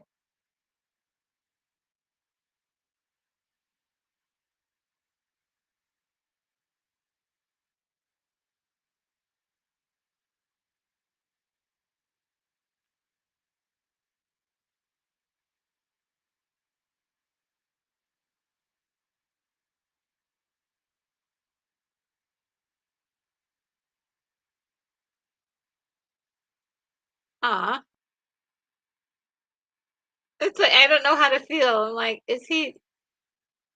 Oh, and that's a puppet right there.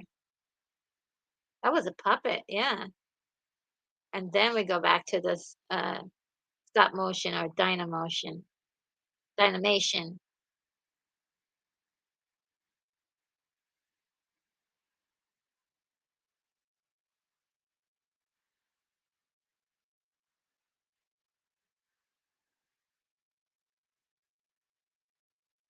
Oh, and this is a composite shot.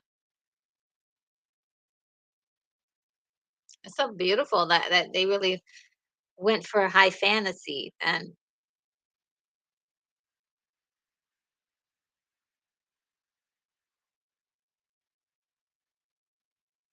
I think the only thing that's probably like the telltale is the color grading. But you couldn't get to totally get it down.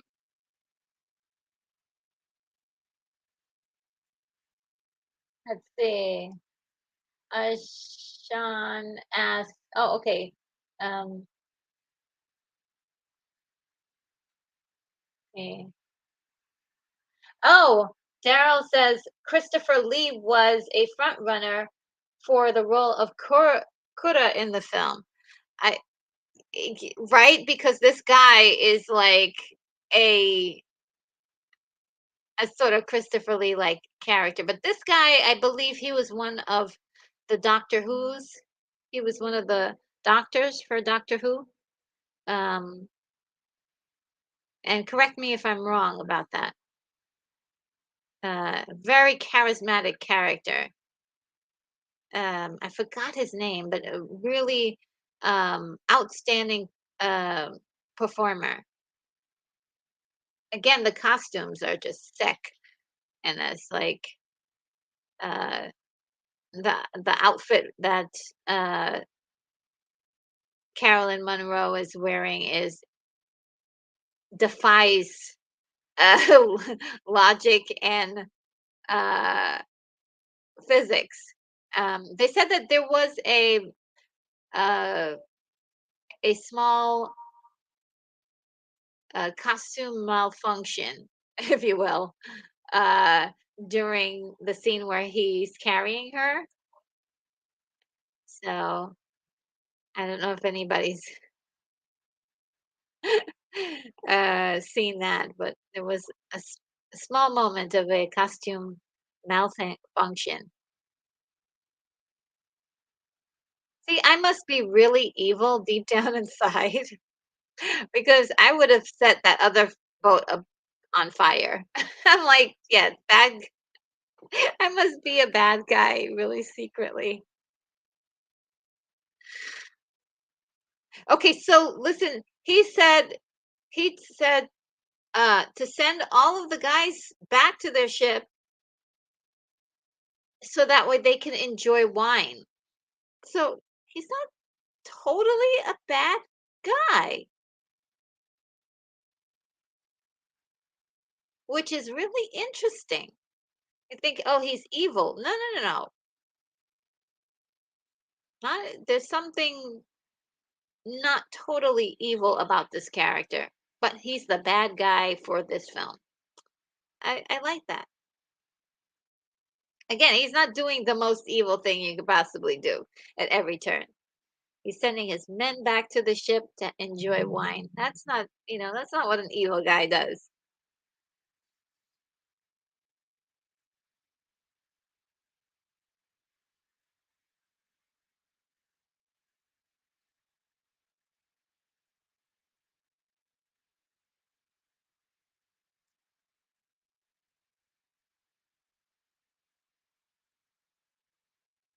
See, at this point, him using all that magic is starting to take its toll on his body.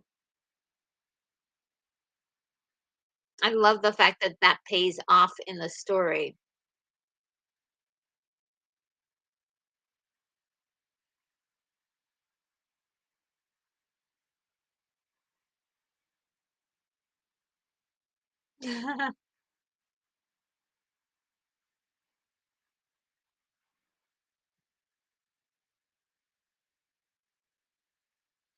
I thought this scene was really beautiful, like the concept of it, of this temple.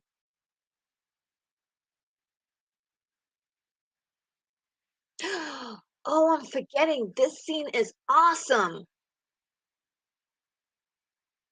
This is an awesome scene.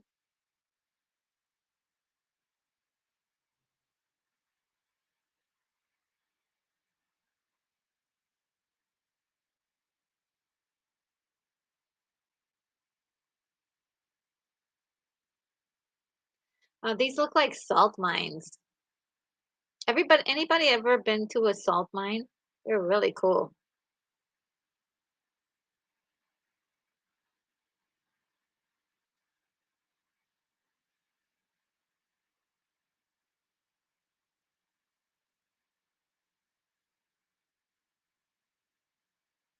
Oh, this thing.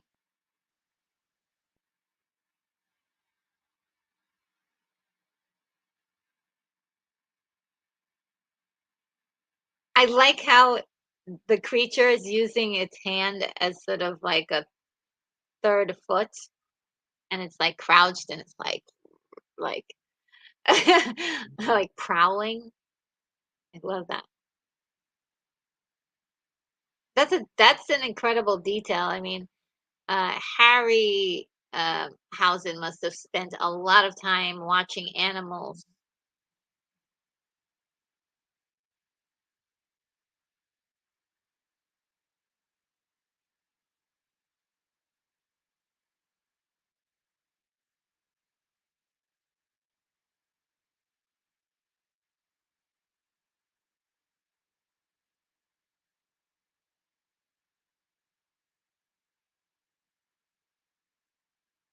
So many mystical things happen in this story. It's really super cool.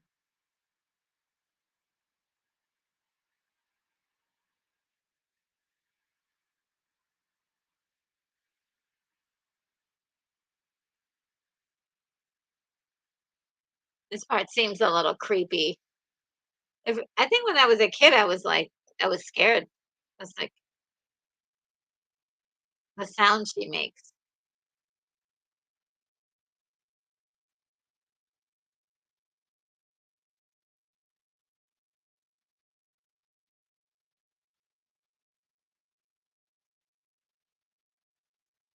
It's just so cool. I see what you guys are saying.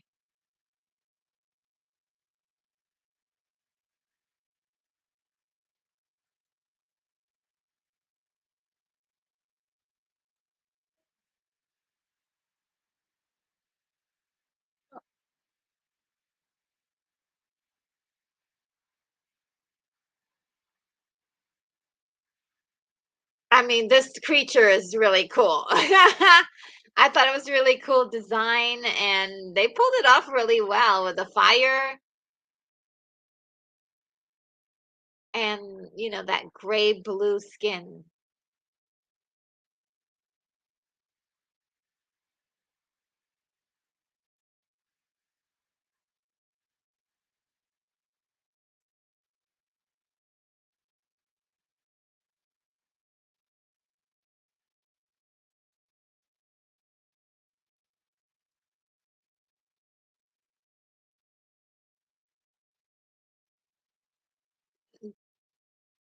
This oracle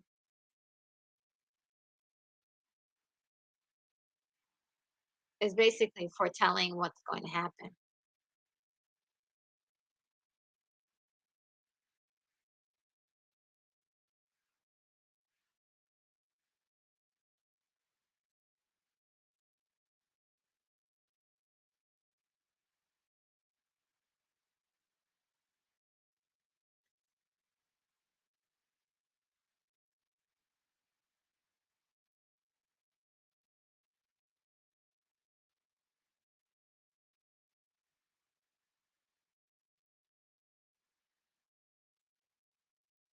Yeah,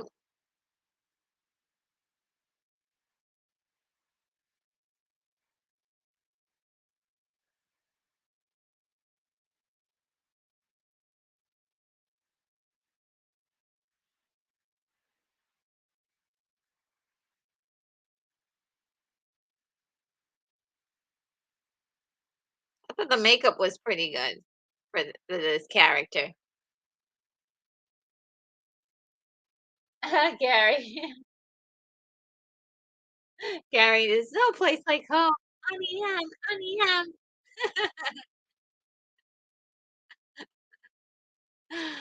Oh man.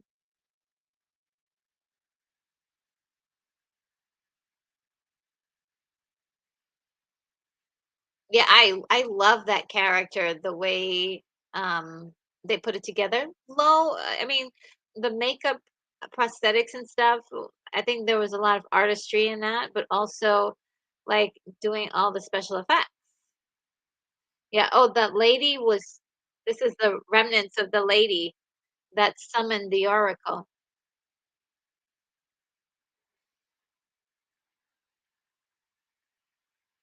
Yeah.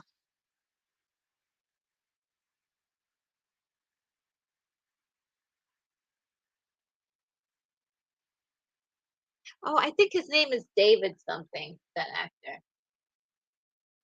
Oh, Or is it?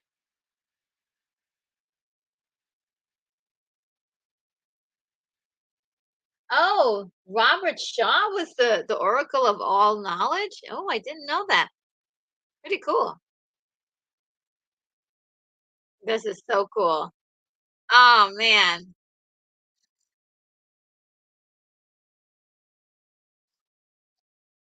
I really wanna know how they pulled that off, to be honest, 'cause it must have been, like, I would say it must have been half scale, n not half scale, it must have been at least, like, 1/6 scale, um, to even maybe 1/4 scale.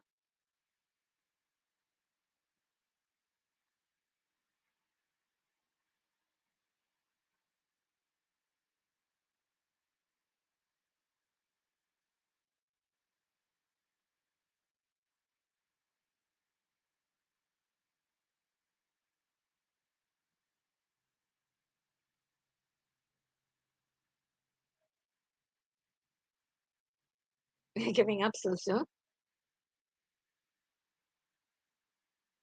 Oh,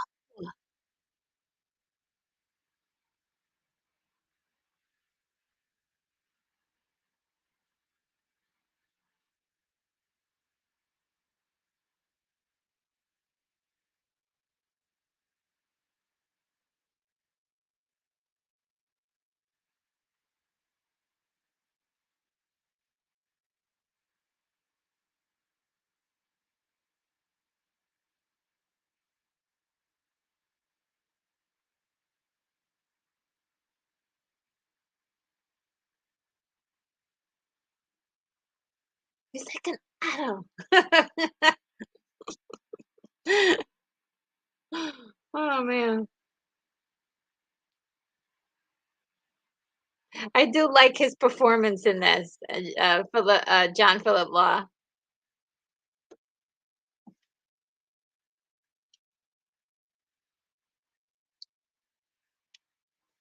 and I like the way it took them a minute to, like, get what he's saying, you know? They're like, "Huh?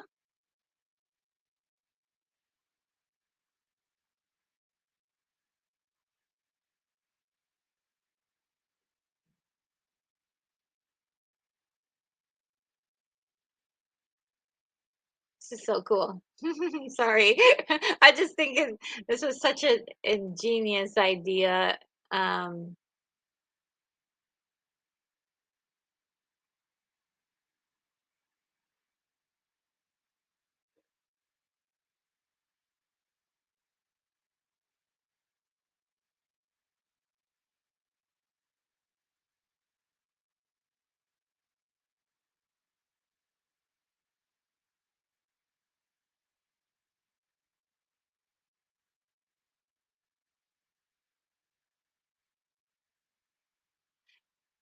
now when I saw this for the first time, I was so scared that that thing was gonna snap. I was freaking out because it it wasn't stable at all. Look at it. Look.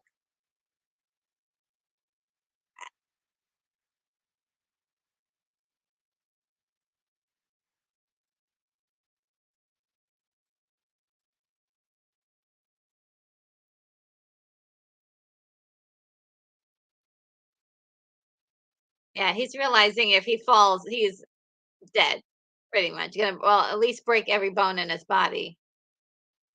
And then look at how that thing is like bowing a little bit. It's not like firm straight. It's like concaving slightly. Not yet, but yeah, they managed to hold on just a little bit here. See?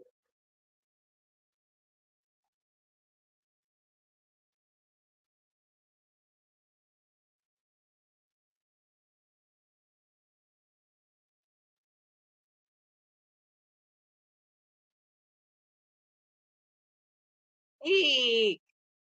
Bullseye. That was the rubber puppet though that was on the ground.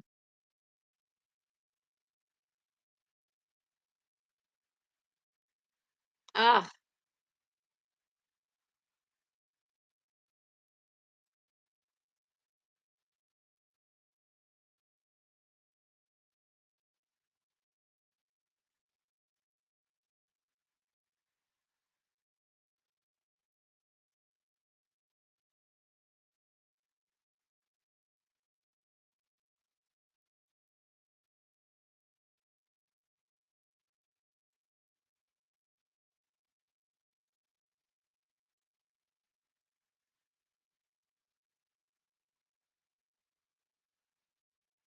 Oh.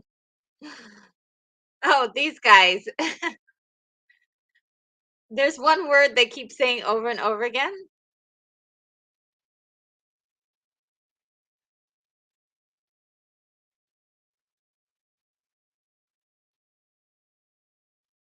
Mugala, mugala, mugala.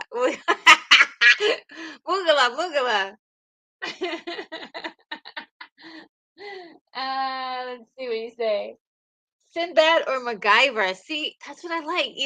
Like get yourself out of a tricky situation. It's like the tension is high, and we're dealing with a character that's smart, confident. I'm loving it. Mugala, mugala. I love this, guys. Mugala, mugala, mugala, mugala.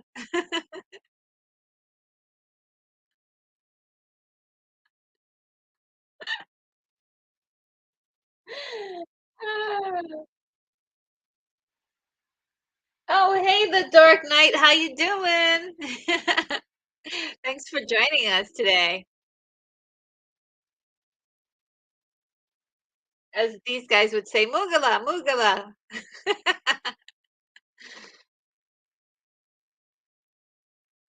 Mugala, mugala. Little green guys.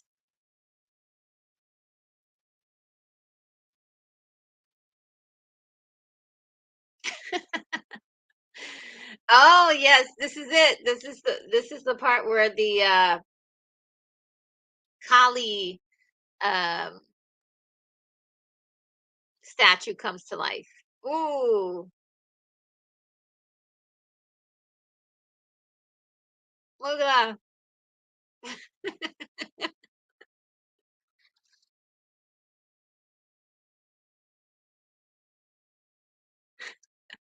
Every time they say that just really gets me.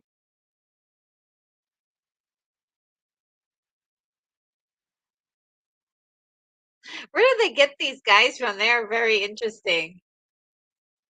Uh-oh. He's just been carrying around that potion this whole time?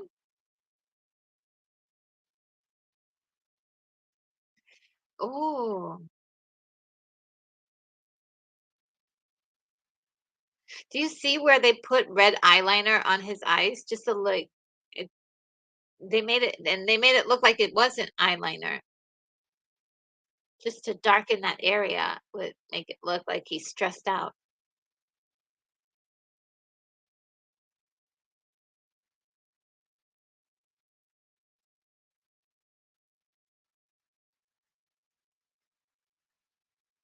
That makeup looks really good for him. That old makeup, it looks really good. Do your thing, girl.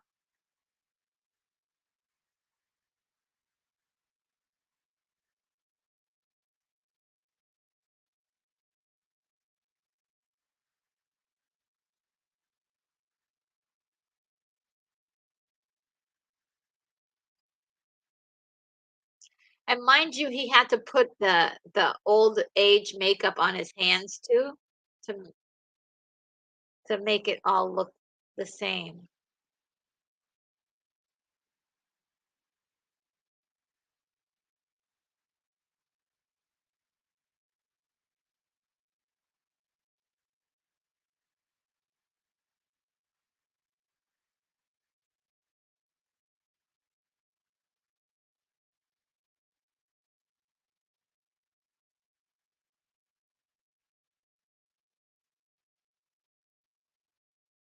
Oh, I never noticed that before, but you can see there's a grayer patch on the ground, and that's uh,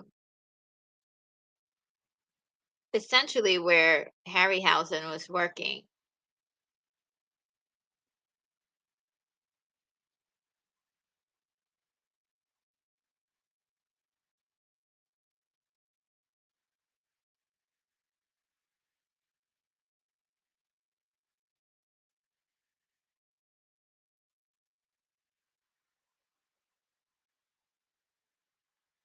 I don't know, I just like those green men. They're a lot of fun. They're like, "Moogala, moogala, moogala, moogala, mooga, moogala."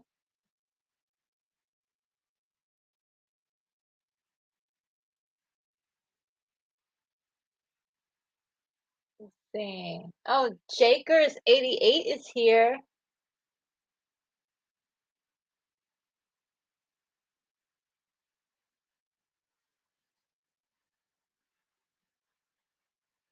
Yeah, these guys have been collecting jewelry and all sorts of treasure.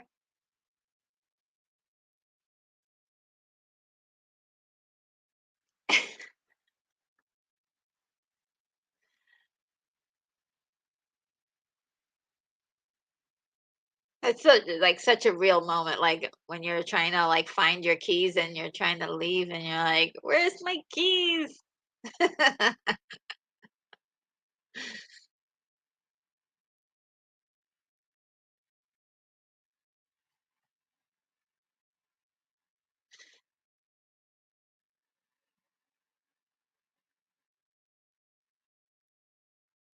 Sound design is pretty good too in this.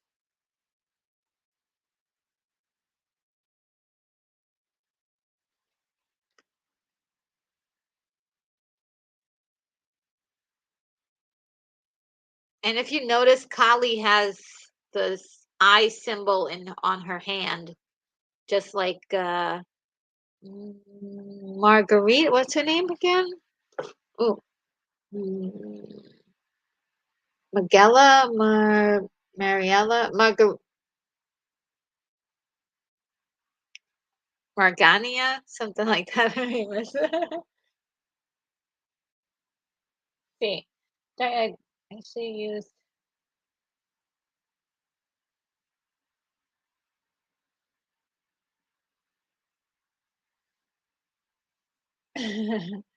Daryl Johnson says they like the shiny. That's what it looks like.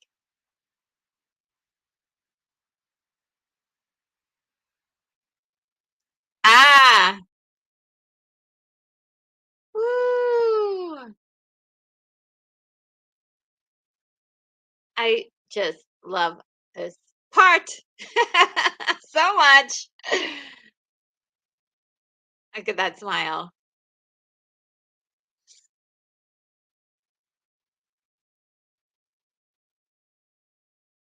Oh, how do you get out of that?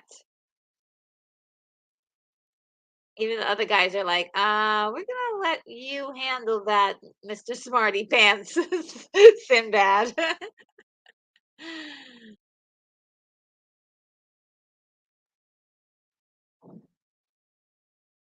I think they did this very well, like matching up the live action blades to where she's at. But they use different blades if you notice, unfortunately. But when I was a kid, I didn't notice the difference. And so that guy, she barely hit him and he's down.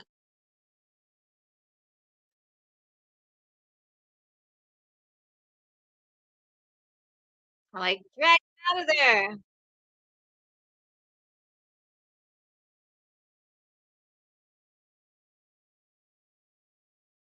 pretty risky sliding in between Kali's legs like that when she's holding six swords.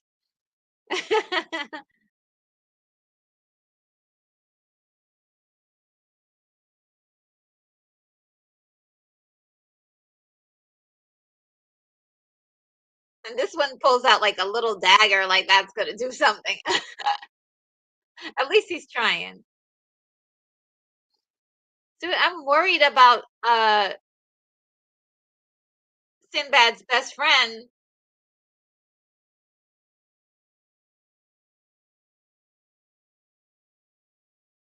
Okay, at least he's got the right idea, throw something at that thing.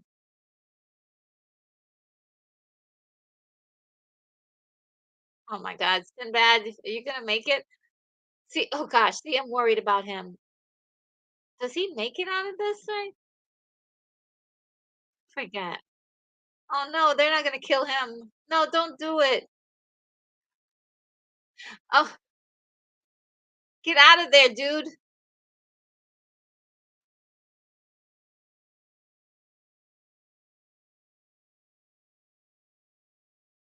What was his name? Akeem? Hakeem? Oh my God, this so the the rich boy. Oh my God, no.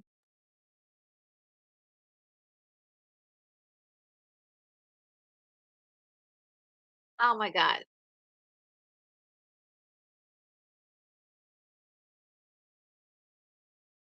Ah, Sinbad's gonna die.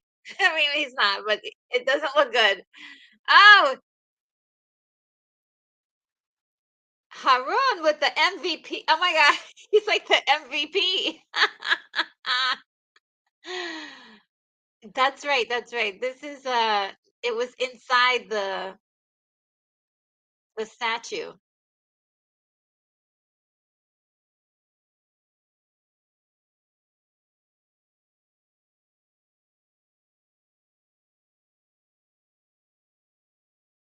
That's such a harrowing moment. It doesn't look like they're gonna make it. But you know that you can't really assume that because in the last movie, the best friend died.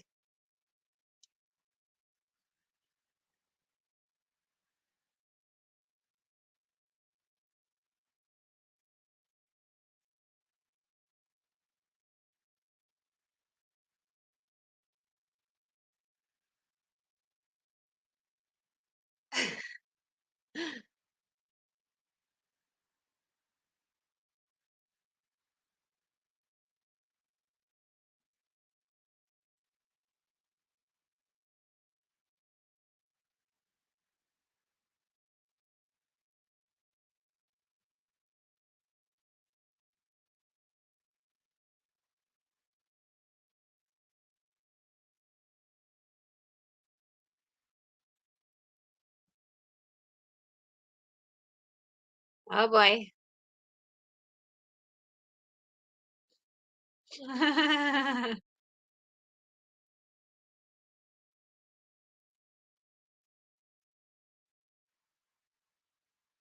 And they leave before the job is done. Typical villain activity. Just before the person dies, they just gone ahead and like, well, we don't need to be here to see them die. And as Sean it says, the green guys like shiny objects, and Carolyn Monroe. LOL.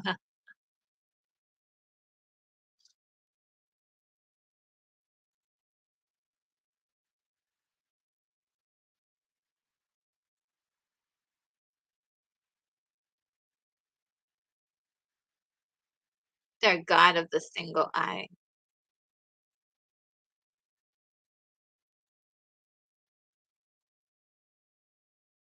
Oh, she's gonna be sacrificed. Oh, that's right.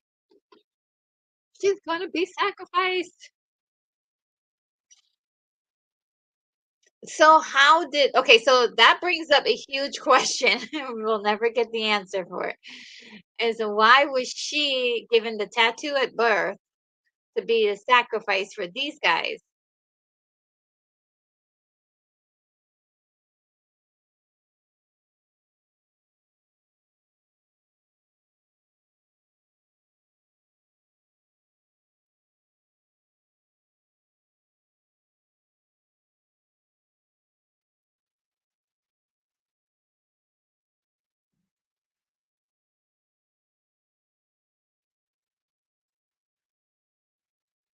Those little green guys are so funny.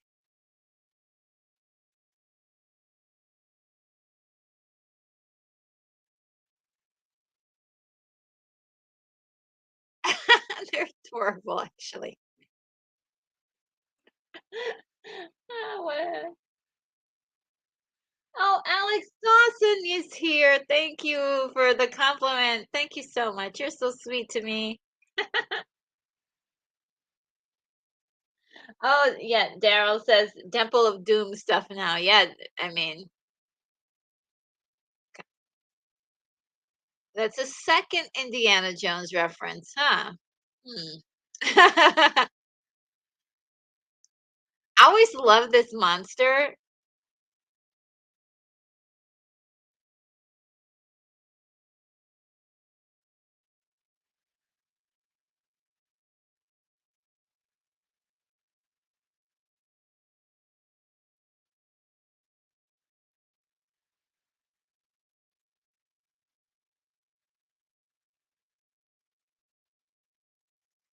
Yeah, that would make me faint too.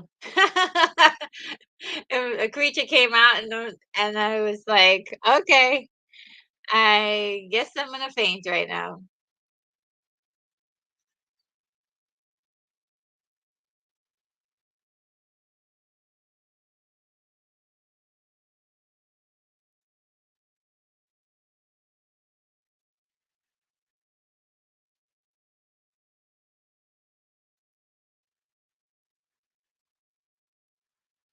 Ew.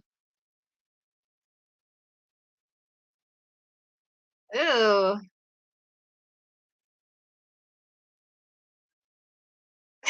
They're like looking at each other like, what's going on?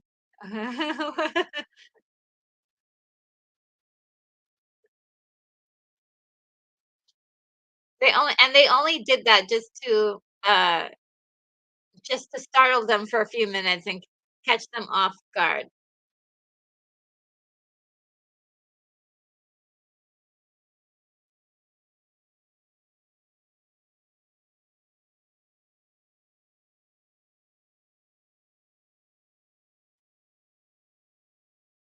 Holy moly.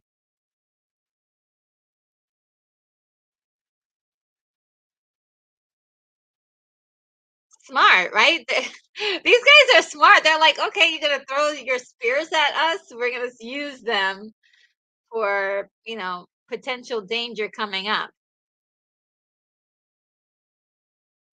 I love smart characters. I don't know if you can tell. Oh no. It's so weird. This guy, he is the bad guy. I kind of feel bad for him when things don't work out a little bit.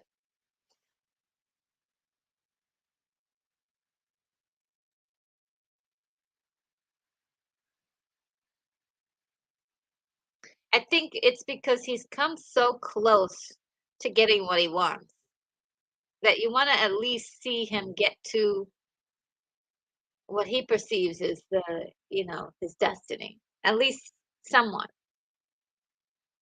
There's some empathy for that villain. It's really interesting. See what you guys say. Ah, William Blake Hall is here. Hey, William Blake Hall. He says it's giving him beneath the Planet of the Apes vibes, and absolutely that the second half of that movie where they meet the survivors of the um, the atom bomb or um, what other kind of bomb? Just like um, I guess you would say the atomic bomb. They were the survivors. I have a theory about that, which I'm gonna cover when I do my review for Beneath the Planet of the Apes, which is coming up. It's coming up. I promise it is. I promise videos are coming up soon.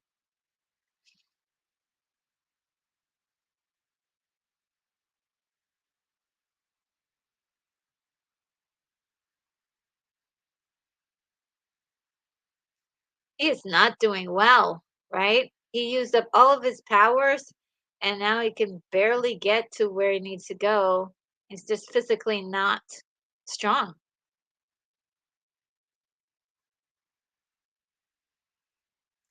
These catacombs are just like incredible. I love that.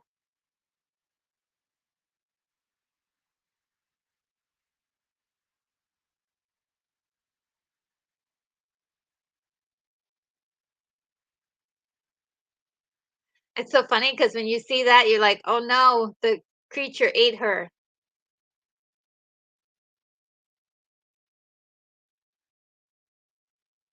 right? Or he's going to eat her and she's probably like a mess.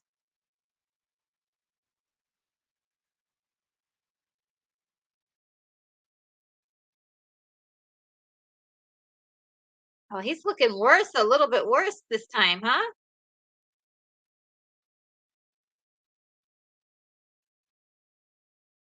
I love his voice too. Like he's got like way crazy baritone. The fountain of destiny. um, see. Daryl Johnson says dark magic never ends well. So true. It's a trope in a lot of these movies, but I do like the trope. I do like that trope. Sean says most of those Planet of the Apes movies were rated G. I was very surprised at that when I bought the box set. And yes, rated G. And I don't know. I I like that. I don't mind. I don't mind it. Look at the struggle. Oh man. Oh, he really wants it bad. He really does. I mean, you there is some sympathy for this bad guy. It just I don't know what it is, but you do kind of want him to get, you know, he's done all of this for, you know, his destiny, you know.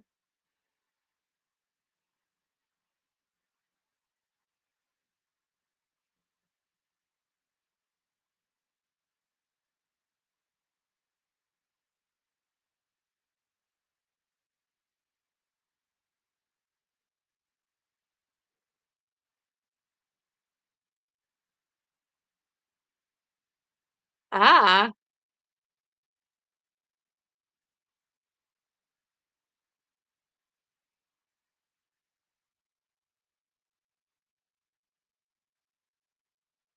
they are a good-looking couple though. But it was really sweet to have that moment where he's like, "Yeah, you know,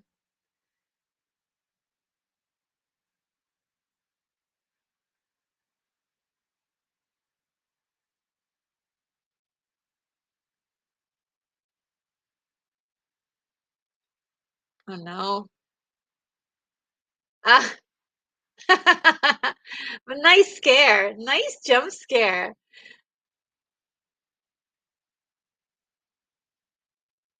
I usually don't like jump scares, but that was a good one.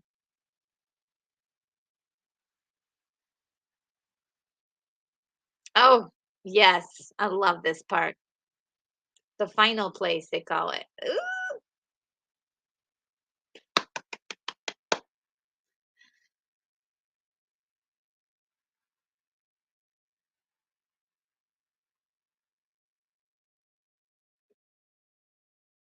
and the fountain, though, the fountain is definitely like a composite shot there. Um,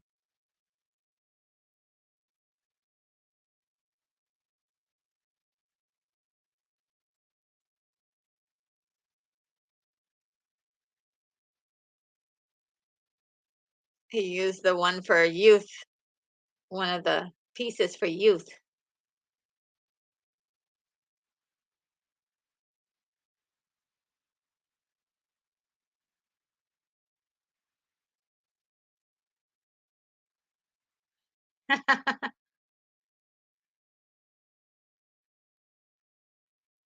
My destiny.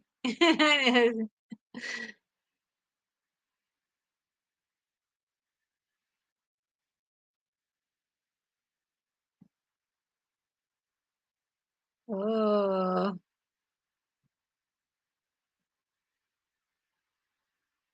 that's also a composite shot as well. So many composite shots.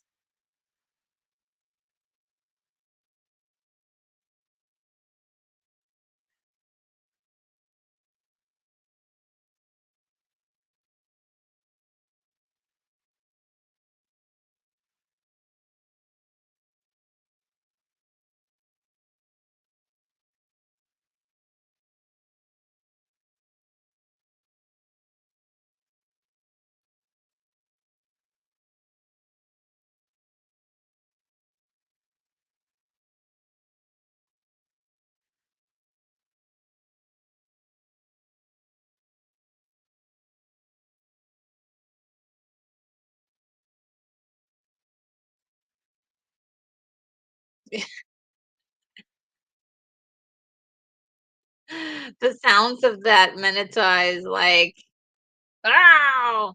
Ooh."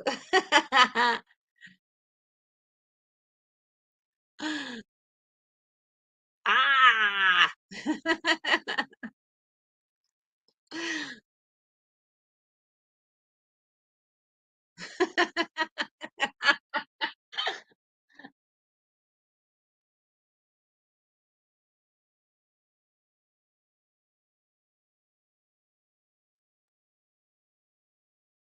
Oh, here's my this is my favorite beast in here is I don't know what you call it, but it's like an eagle lion. Um, very I think it's really pretty.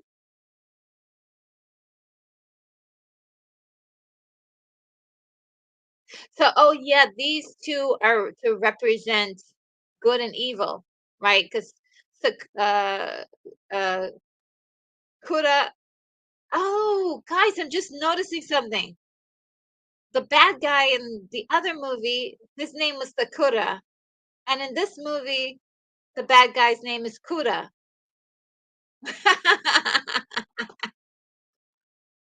They have it out for Sakuras and Kuras. Um, but this is meant to be a fight between good and evil, which is a beautiful metaphor, uh, or symbolism, if you want. Symbolism.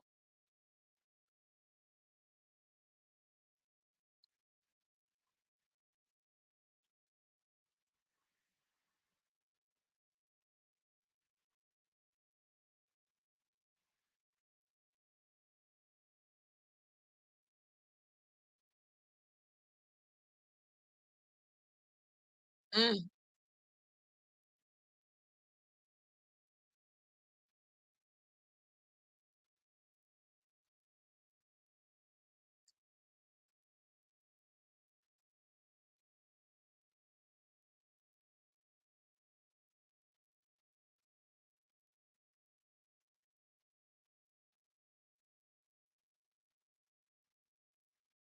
He's really evil. If you weren't sure if he was evil, this is where you know for sure. The desire for power has, taken away all of his ability to be uh, a good person, basically. Really interesting. Like I could tell, like if this was, you could explore this further in like if it was ever to be done again. Sinbad.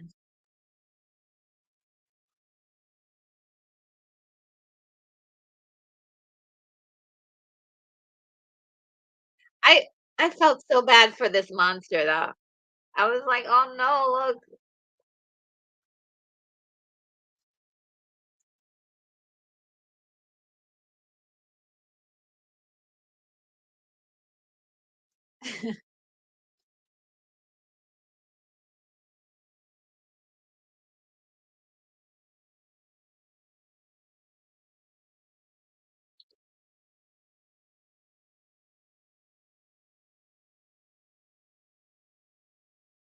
Oh, poor thing.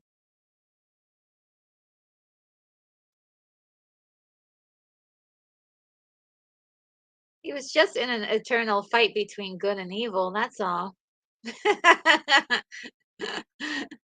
Poor guy. Uh-oh, this one. He doesn't give up.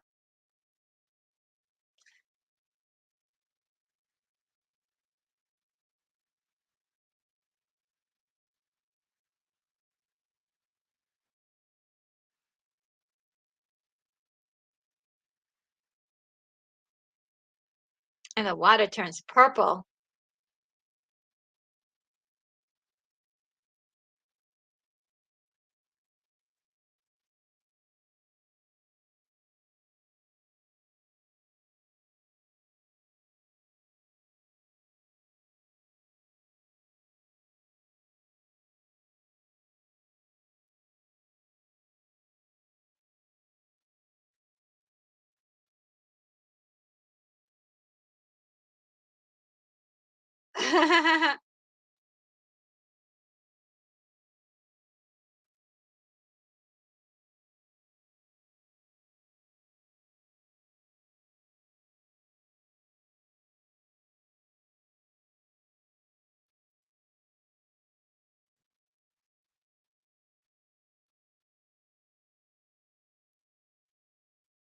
Wow,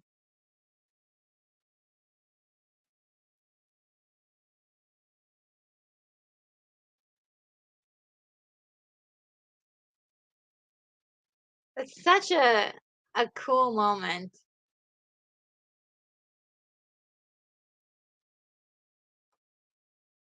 Anybody else was freaked out by this scene when they were kids? Daryl says, "Throw sand in his eyes." That's a good one. He's just toying with him, toying with Sinbad.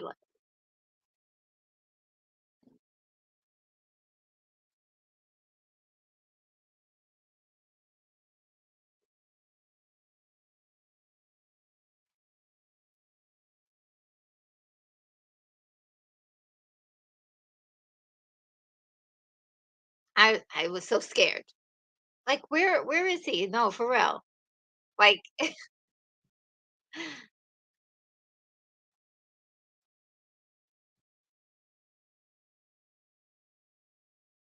and that was his fatal mistake.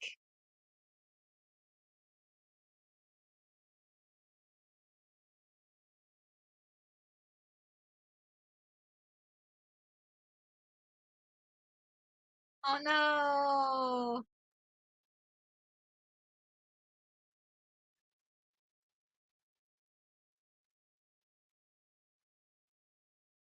Oh.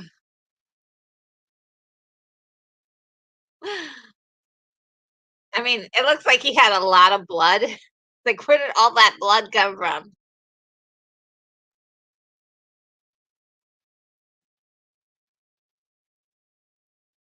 Good grief.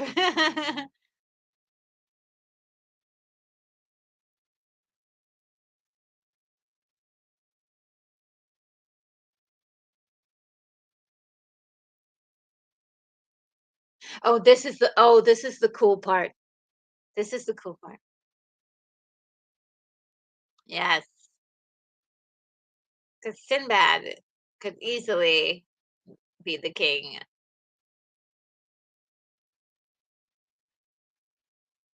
It's also temptation, isn't it? Like, sh showing him something that could be possible within his grasp.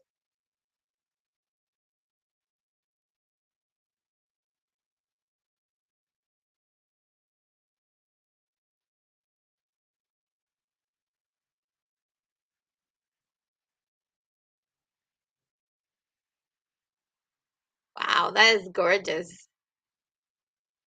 Look at how it shines.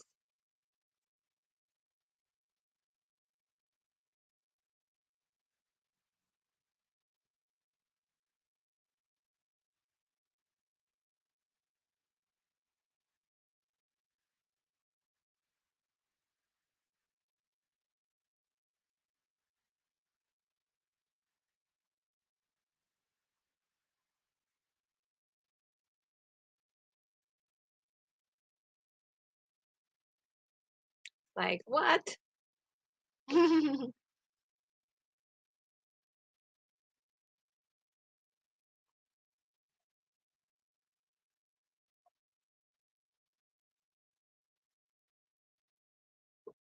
Stay hydrated.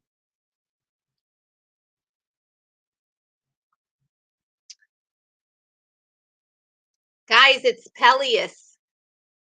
King Peleus from Jason and the Argonauts.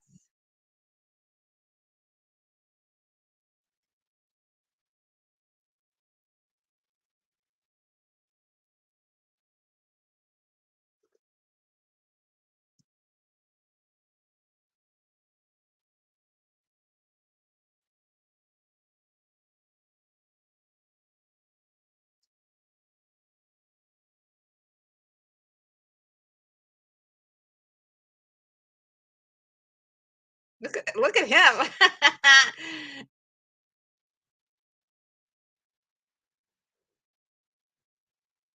Hmm.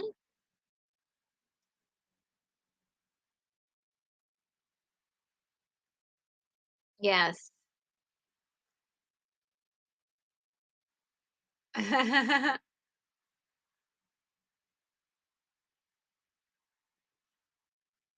That is so cool. A little love story. That's all. Not much. A little love story. I like it. Oh boy.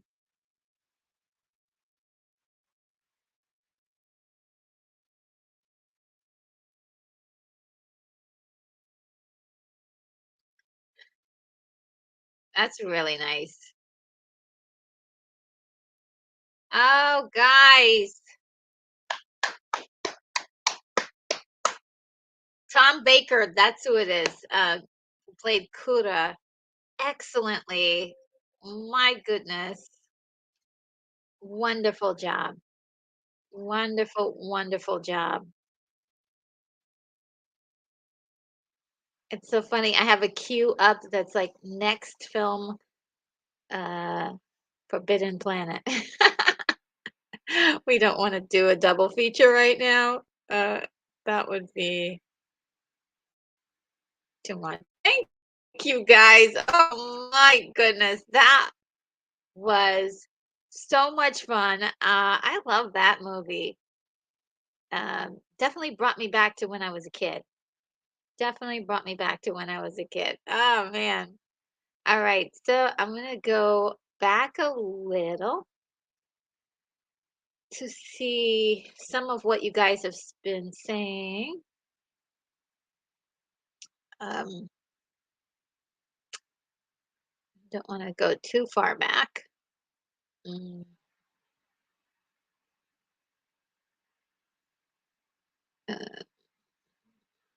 see.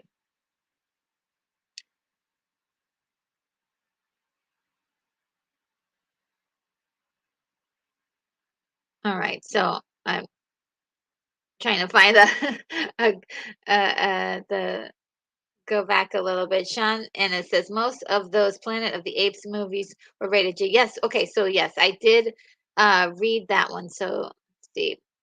Tom Tom Lemery says that he's got to head out. Hope you have a bot-free night. Thank you so much, Tom. You're awesome. Cassius is here. Thanks for being with us, Cassius. It's a pleasure to have you on the stream. And the Dark Knight says, "Hey, Retro Nerd Girl, did you read my Picard article for the podcast, guys?" No. Okay. Let me write that down. I've got to watch. Um. Probably gonna hit you up on Twitter and see if I can get that.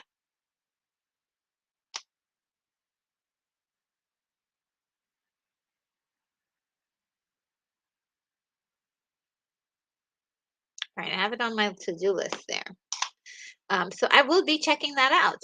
Uh, I have not seen Picard yet.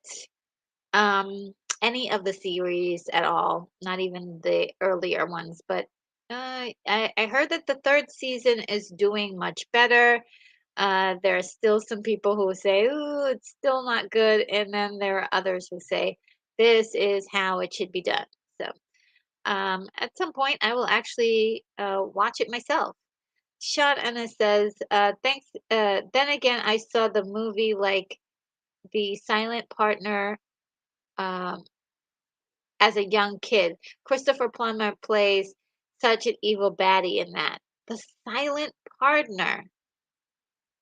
Hmm, I've never seen that movie. The Silent Partner. Let's see, what else? And Daryl Johnston agrees with me. They look so good together. I think that they made a very cute tan couple. They all went tanning together. For the movie, The Dark Knight said, "Did you review Picard at all tonight?" And yeah, no, I didn't even get a chance to see that. And Alex Dawson, is there a movie on the list for watch? The next movie is going to be Harryhausen's last Sinbad movie, which was Sinbad and the Eye of the Tiger. Rare. It's my favorite of the Sinbad movies. But wow, this one was so good. I mean, talk about feeling like I'm transported back in time. And, one thing about being a kid was that you didn't have a care in the world because there were no bills to pay. My mom handled all that. She handled all that stuff. There was, didn't have to worry about food. You just go into the refrigerator and pick something up and, whip something together and didn't have to worry about a whole lot. But, uh, you know, it, it, it's, it speaks of a time when my mind in particular, I would say my mind, I can't speak for everybody, was just ready to suck up any kind of information, fantasy, show, sci-fi, anything to activate my imagination. I loved this stuff. Um, and Gary was saying, I think it's going to be, it came from beneath the sea. It came beneath the sea is coming at some point. I have to also get a good copy for myself that I can use for the timer. I can stop the timer for today. um, because if there are other places where um, uh, I can get copies of movies, but a lot of them have commercials and things like that, like Tubi. And unfortunately, that doesn't work when people are trying to follow with the timer. So, um, because the commercials get in the way, there's no way to guarantee that the commercial I'm watching is the commercial you're watching, because they change also in various districts. So, um, we're it came from beneath the sea is on the list. It is right in line with all of this kind of stuff.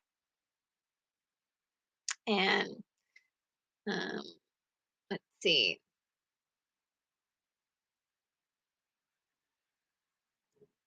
And it says swish and flick Sinbad. Oh, was that the creature that I liked? A griffon, a griffin. I don't know why I'm like, yes, a griffin. Yes, yes. Oh yeah, I love that creature. I love it. Uh, and Fitzgerald, Michael Fitzgerald is here and says, a hippogriff. Oh man, imagine talking to somebody and say, "Hey, stop being a hippogriff." Uh, William Blake Hall says a griffin is the original what the what the call griffins. Oh, the original of what we call griffins. Yes. Okay, that makes sense. Um, a lion with eagle features. Get it? I get it. Um, and William also he's coming with all this information. The most famous centaur is Chiron. Actually, a good guy. Yes, he trained. Who did he train? Jason. He trained Jason in the forest where he lived. Um, and Gary Carpenter says, "Death rides a horse." Yes, Griffin part eagle, part lion. Okay. Um, yes, that's the part that scared me was that he was gonna make the sword invisible. And then when like the sword like completely disappeared, I was like, "Oh, snap. This changes the game." This changes the game. But yeah, that was really wild. Melting my beautiful wickedness. Um yeah, these bad guys, you love to hate them. And I just, I think that that a lot of cinema today is missing like that juicy villain. Some people will be like, "Oh, he's over the top." I'm like, why not have an over the top villain? I certainly have met a few in my day. I'm like, you are really bad, aren't you? And Michael Fitzgerald, this thing, when the hero and the villain talk to one another during the final battle, I wonder if it goes back to Shakespeare or even ancient times. Yeah, I mean, I don't know if you've ever seen like a real fight. People are talking smack to each other sometimes. And you know what movie really does it in the most incredible way is the first Die Hard movie. When the main character goes up against um the I would say the big henchman, he's just saying, "I'm gonna get you, I'm gonna knock you out, I'm gonna get you." It was so good and hilarious at the same time, but also it's like, yeah, yeah, if you really hated somebody, you'd probably be calling them all kinds of names while you're beating them up. Um, and let's see.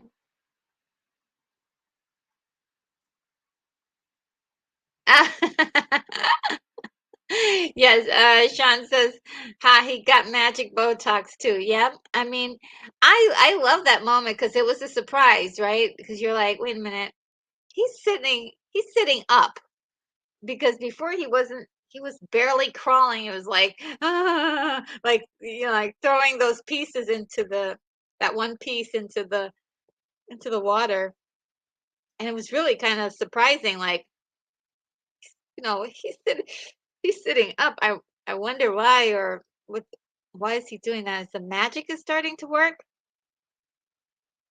And he turns around and he's young again. I'm like, oh boy. Very cool. Let's see.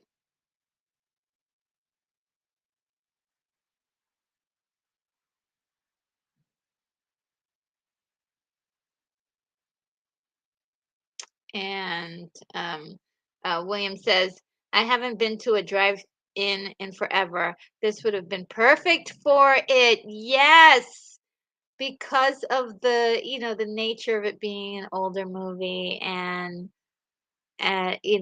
this is something that you can imagine a lot of people went to the drive-in to see. Oh man, that must have been fun. And oh, okay, we've got a suggestion. The Dork Knight says, yeah, don't watch seasons one or two. I've heard so many horrible stories about them.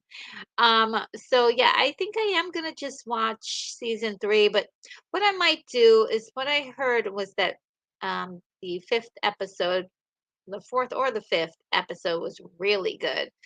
So once that comes out, I'll do like a binge watch and watch the whole thing. I'm learning that I really like it when I binge watch much better than waiting week to week because you have that anticipation of what's going to happen. What did when I just watched this thing, how do I interpret what I just watched? Is it really a good thing? Is it leading anywhere? Whereas when you see the entire season, you get the full impact. Like, okay, they followed through. They led you to this place, and then they followed through, and it meant something, and it was good. Um, and like watching one episode at a time, I think I've been ruined to that experience. And yeah, I'd rather uh binge watch the whole thing. But I am gonna check out your comments on it because I want to know everything. Sean says the silent partner features a very young John Candy. Ooh, okay. Very nice. And Alex says, can I pick the next free movie, please? um, I you can definitely like tell me what movies you find or you think are interesting. I won't say that every single movie that people pick I'll do, but we'll see if it fits under, the umbrella. And I would really like for something, yeah, just shoot your arrow, shoot your arrow. Pick something and we'll see. Because I did have plans, because Flash Gordon is coming up soon. I can't wait for that. Flash Gordon, we're doing the serials. We got two movies from the serials, and we also have um two the 1980 movie. So that's coming.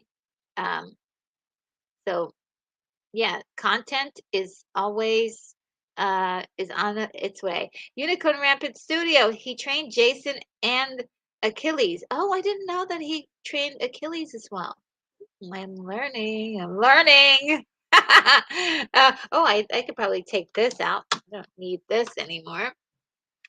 Yeah, I love it when I'm learning. So, guys, yes, your information is always welcome, because I love learning, and I don't always remember everything I learn, so I don't mind repeated. Uh, uh, so. And Chiron is a unique magical center, not an actual center.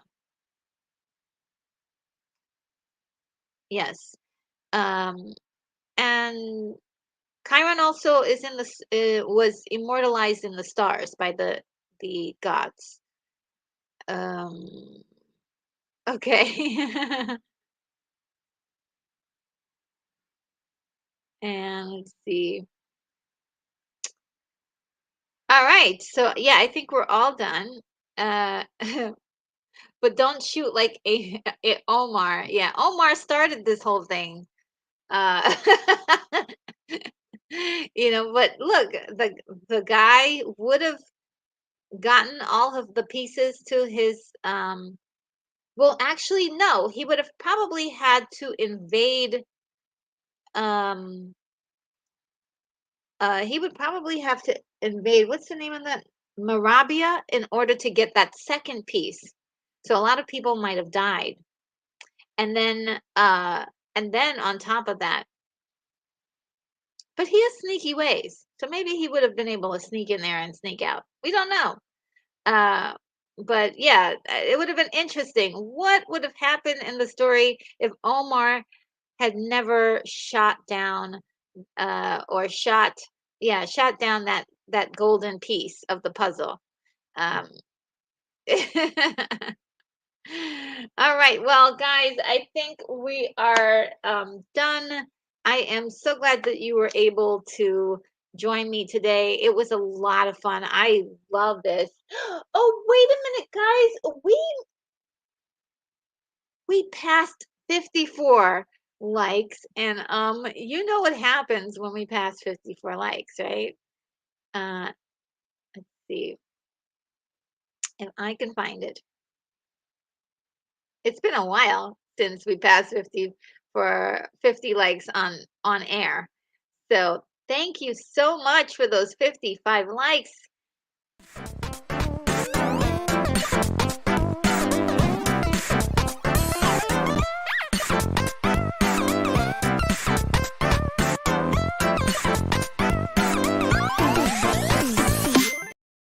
Oh, wow. Yes. Thank you so much. Guys, I really appreciate you. I'm going to put on the outro video that is about 3.5 minutes. And you can, say your goodbyes and all that stuff.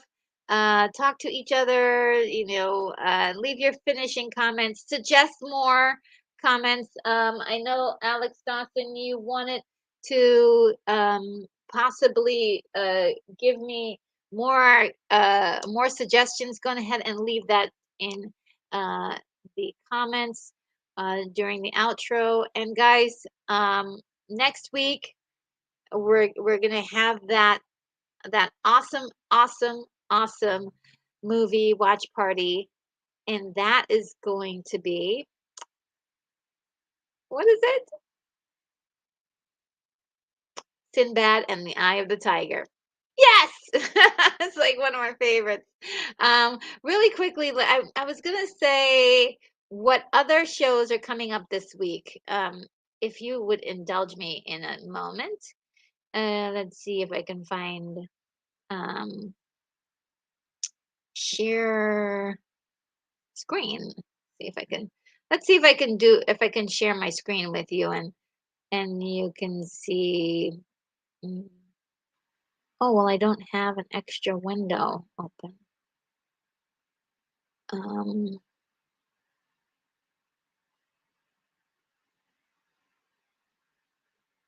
there we go. Takes a little finagling, but let's see, window. Okay.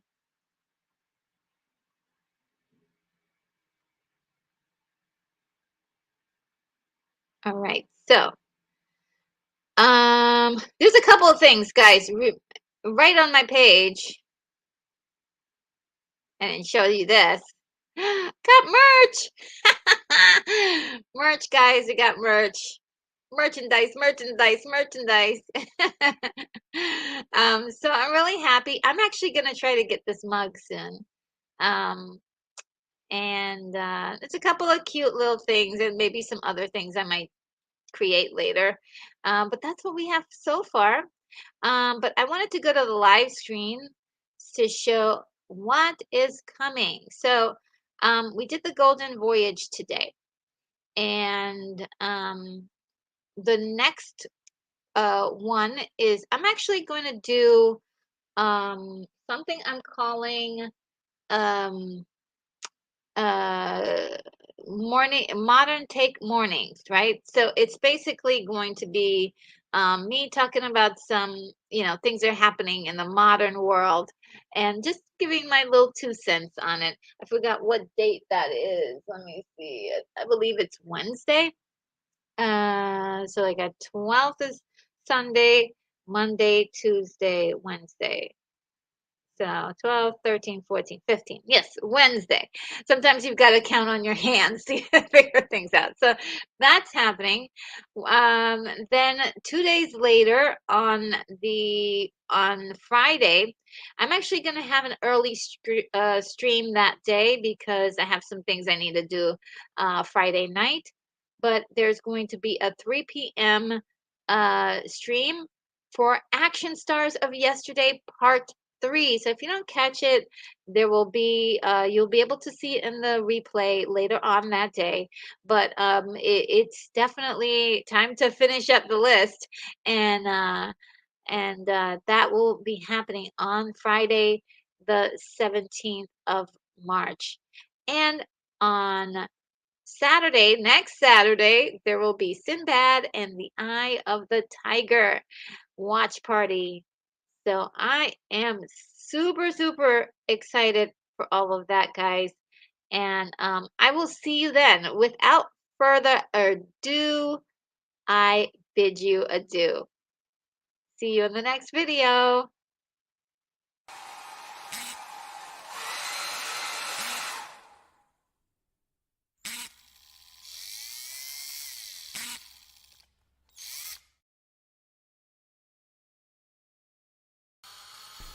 Retro Nerd Girl, you are clear for takeoff.